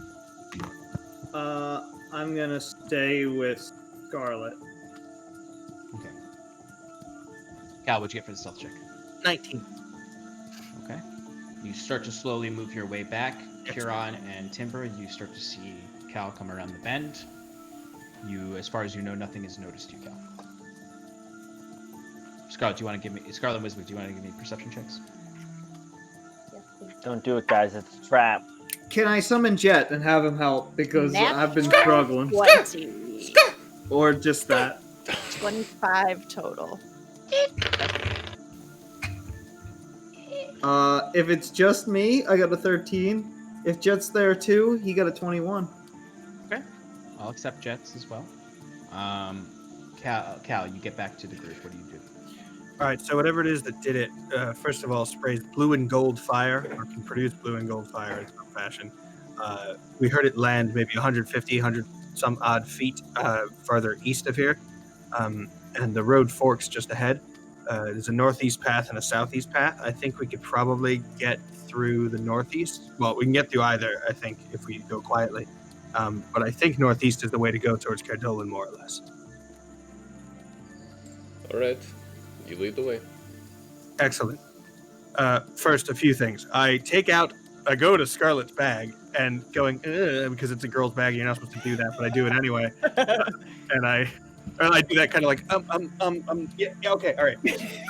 Just trying to not see anything. And I hand that to Kieran and I go, she told me to give this to you. It'll help you not be seen, apparently. And then I would like to get, in going through our stuff in the wagon, I'd like to collect as many rags and like clothing as possible. Okay. I mean, there's definitely like loose cloth. Yeah. I mean, clothing wise, you'd have to like go through people's like bags to find like extra clothes if you wanted to. Well, let me see how many clothes I can get. So what are you trying? How much are you trying? Yeah, so I want to muffle our horses' hooves. Okay. I'd say you definitely have to dip into people's like spare cloth. Okay, and, like, I mean, I'll sacrifice my own stuff first, and then be like, "Hey, does anyone just have like a spare shirt or pant I could borrow?" Swear to God, I if you have some touch my nice- pajamas. I specifically go into Wiswick's bag and go, "He won't mind," and take out his pajamas. Oh my God. You're in for it now, Cal. So this would take a while to do it. You want to take the time to make sure that you can properly administer these cloth to the horse hooves. Yes. As Cal is starting to do this, Kieran goes, maybe it might be best for us to rid these roads of whatever creature that is. It seems... Hey, man. I stuck my hand in a fire before. I'm not looking to have that happen to me, you know? If we can avoid the fight, we should. My only thought is what other folk might come through here not knowing the dangers and We'll report it meet a in similar fate. if we make it. Well, someone more capable can take care of it. By the way, the More northeast goes to capable than us. Summerlinden, the southeast. We'll goes to- report it in Summerlinden. I'm sure they have. More capable of than us, the heroes of the Wayward Five. I'm sure they So have. while they're discussing this, day and or Cal is taking the time to quiet the horses, Scarlet and Wiswick. So Wiswick, Jet hears movement in the trees. He doesn't. It's very faint though. Scarlet, you're kind of looking past this square where the wagon is and up towards the cliff side, because there's kind of like maybe like a 15-foot tall cliff that has like forest behind it. You see something very faintly, barely see it. You just see a quick like look at my hand. Just like Listen to my voice. Just a just like, I got it.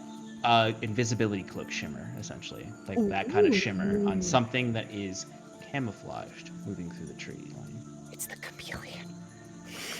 Come. What do you do? Wiswick, did you see that? No, but Jet heard it. It's definitely coming from the tree line. Watch my hand. It went like this. It was like Oh yeah, like whoosh. I got it. It must be invisibility. I could detect that whoosh from anywhere. that means there's someone watching us. So we need to be extra. Oh, and by the whoosh, By the whoosh? I mean, it's not humanoid shaped. It's okay. this creature is invisible. Okay. There's something up there that's invisible. We need to be very careful. We should tell them when we get closer. Wiswick's going to send Jet off because he's the best person to find invisible things because he doesn't see anyway. Okay. Give me a perception check for Jet. The rest of you, Cal, or anyone who wants to help Cal, give me animal handling checks to get the horses prepped. Oh, So, yeah, I guess so I would request just, everyone's just help. to be clear, To be honest, Yeah. Jet is attempting to get above the tree line and use echolocation to detect the thing. He has blind sense. How far is this blind vision? Let's find out. Blind sight 60 feet. Okay, How so you how get- far away is the tree line from my location? from your location, it's about it's about 60 to 80. I would say 80 feet away. Okay. Across this opening is about 80 feet. Also, I just realized that the Cloak of Elvenkind requires attunement, so probably isn't going to do anything. I Kira. wasn't gonna say anything until Kieran This tried looks to stealth, and it was lovely. just this bright red cloak on his back. Yeah. It was the thought that counts, man. Hopefully it'll inspire your roll. I feel So- inspired to still roll with disadvantage. All So right, with maybe we'll the- also pass without traces as well. animal handling checks in the other space. 19, baby. 5. 15. Okay, I mean it takes you a little while. Like, How about it's- Robert and Rocky and Emblem, dude? Is everybody you're just passing out all my PJs like every day of the week? We're using Cal's clothes too, dude. It's fine. Wow, Like, chill. I actually rolled pretty well for fucking once on Robert. What about the frog that Robert's? Sorry. Robert is tripping in the back of the wagon because the I was liquor. about to say, he's like looked that thing through. No, I'm just kidding. They actually all rolled 19s. Actually, Rocky rolled an 18, but the other two. I rolled a 19 too. I rolled a 10. So I mean, everyone's kind of Got it. working to get the horses' hooves clothed. So this is 1, 2, 3, 4, 5, I 6 declare horses, us I done. believe. We've got Rocco, we've got Shadow, we've got Cal's unnamed horse, we've got Embla's horse, Jasper. Jasper, and then we've got Rocky's horse. Yeah. Okay. Cool. So it still takes a also- little while. It's not like something you're just gonna get done in a minute, even with everyone's help. But with everyone's help, it's definitely much quicker. It's like a 15-minute job reduced down to like 5 minutes. So it's you spend about 5 minutes there, and then you start moving quietly upward. Come on, Rocco. Scarlet and Wiswick. Yeah, so Yeah, go ahead, Wiswick. does Jet identify the creature? Like I'm looking through Jet's senses. What was the at this- roll? I believe he rolled a 9. No, it was like a 21 last time. Should I roll again? New roll. Yeah. New roll, new roll, new roll, new roll. 13. 13. So you can identify where it is, but you can't identify its shape or what it is. You can just kind of hear the very quiet steps of it, because it's moving very quietly, and it's approaching the crossroad, like it's coming towards this area. You can actually Approaching identify where we're headed. It's approaching where you are, essentially. Okay. Can I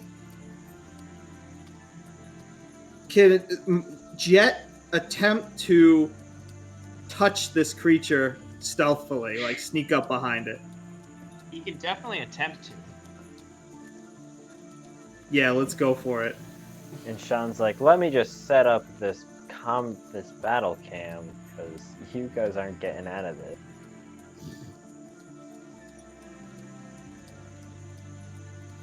What are you talking about? So, I'm talking about you. shush. Wiswick, what exactly is Jet trying to do? What exactly? He's trying to touch the creature so I may cast a spell through him. Oh, Shisho. Well, Jet's gonna have to stealth up too. That's the plan. He's Man. taken I'm going through Jet's eyes, so I'm using the advantage of the tree canopy to sneak up on this creature. No problem. That doesn't give me any advantage to my roll, does it? I'm just trying. He's just a poor bat with 1 health. No. No. Okay, I'll put one of these dice down. Jet's gonna die again. Woo! Okay, he got an 18 plus 2 for dex. Nice. That's an unnatural 20 Nice. for the bat boy. Wow. Sean's like, are you kidding me? This freaking bat's gonna freaking touch my invisible monster? Jet just sort of smacks into this monster, kind of mostly out of blind luck. But he does touch it. Bestow curse. Okay. doing? I'm cursing it! First of all, Wiswick, you can't hear Scarlet because you're looking for Jet. Scarlet, all you see is Wiswick's eyes are white over as you're saying, "What are you doing?" What are you And doing? he's not responding. You just see me go, oh! As exactly as Chat said, he is touching the butt. He is touching the butt. Touch the butt. All right, Wiswick, bestow curse. What is that? That's a saving throw. Oh, yes. Well, it's a wisdom saving throw. And I'm gonna try and buff it up a little bit because this seems like a good time to make that an 18 instead of a 16 with my alchemical casting. I hate to tell you. Oh, You got Get a natural 20. 21. Oh. Goodbye, my bat friend. I No. knew you well. That's. I mean, does he have an That's action? Like, can he at least try and fly away? true. I'll give you that. What's his speed? He's got a good speed. He's a little bat boy. What's his bat? What is his bat speed? His flying bat speed. His flying bat speed is 30 feet. This thing's is 80 feet. Oh, boy. So, But if he attacks it, he breaks invisibility. true. Unless it's greater invisibility. But this thing does not see any of you, so it doesn't care about its invisibility. As Scarlet and Wiswick, you would see Jet hits this thing. Nothing happens. Starts flying up and away above the tree line. And then you watch as you kind of see the light kind of shimmer, like as you see these big wings just appear out of nowhere. These big copper and blue teal wings. And you see this long neck of a draconid-like creature and a mouth that opens up and just bites down on Jet for a... Don't even. Okay. I don't want to know. for a 23 to hit. Oh, God. Bye He bye, ex- Jet. And you Exploded. see this long, like, alligator-length maw just... shut Anytime down I on try it. and do something cool, you just And you murder can the see bat. this creature has metallic copper skin that is sort of oxidized in a way to this teal scales. As you see these teal feathers coming off of the fronds of the back of its draconid skull, as it then kind of just it doesn't even fly. It kind of just like trotted up as Jet was flying away, and just its long neck bit into it as it lands up here onto the top of this stoop. as Can see I it. need everyone to roll initiative. We're fighting this thing right Right now. now? Right now. Yeah. 1040. All right, maybe we're not fighting this thing right now. It is 10:40. I actually also it doesn't see you yet actually, so Can I Don't keep my roll initiative initiative. roll? I wanna keep my initiative I want to roll. keep my roll. I'll say you can keep your initiative roll, but It's T-Rex rules. Nobody move. exactly what I'm saying is it is T-Rex somewhat rules. Not really. It can see movement, but but Scarlet and Wiswick, this thing just chomped down on Jet. It's standing about 50 feet away. You can see yourselves on the battle map and by the tree in the northern side. You two are right here. Yeah. The rest of you are further away from that, but there's no more map. You see this creature just sort of like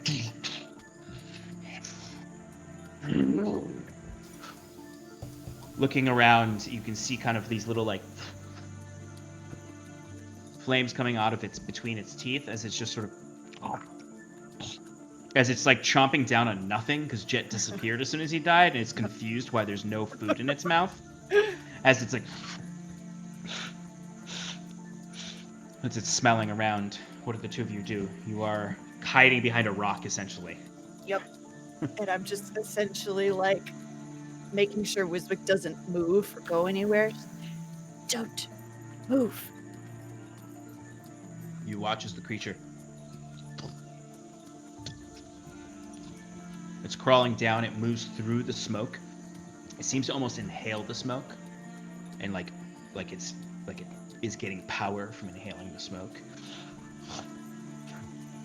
As it steps onto the wagon, it breaks through it from its weight. As it hits down into the middle of this field of 7 bodies, it's just give me stealth checks. There's a rock right there, Sean. Why can't I use the rock? Wiswick, if you want to like try to like find a crevice, and because it's not just a rock, it's a cliffside, like very like short cliffside. If you want to try to like squeeze into it, go ahead and give me an advantage on that roll. Hell yeah. Well, Scarlet, what'd you get? 28. It didn't help. I got a 16. 16. Okay. It doesn't seem to notice you right now, but you watch as it goes forward and just like it bites onto the lower half of a body, and it just and puts its head back as the body just slides down its throat. Ugh. As you just see, it just sort of shoots up this flame from its mouth, just sort of out into the sky as it just as you hear in the back of your little senses, you just hear a little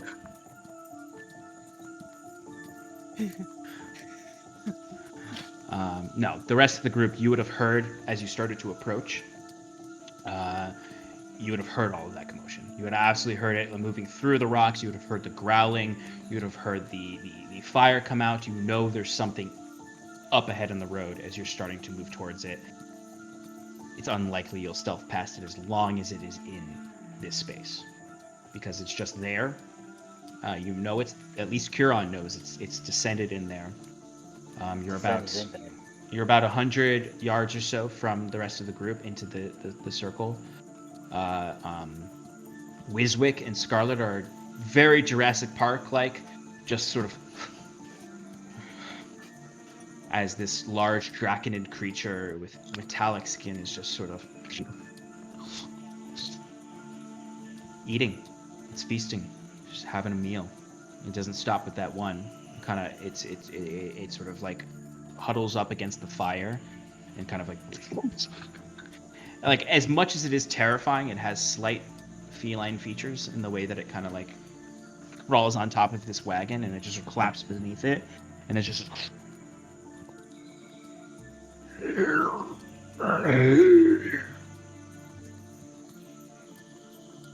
and that's where we'll pick up next week. Oh, man.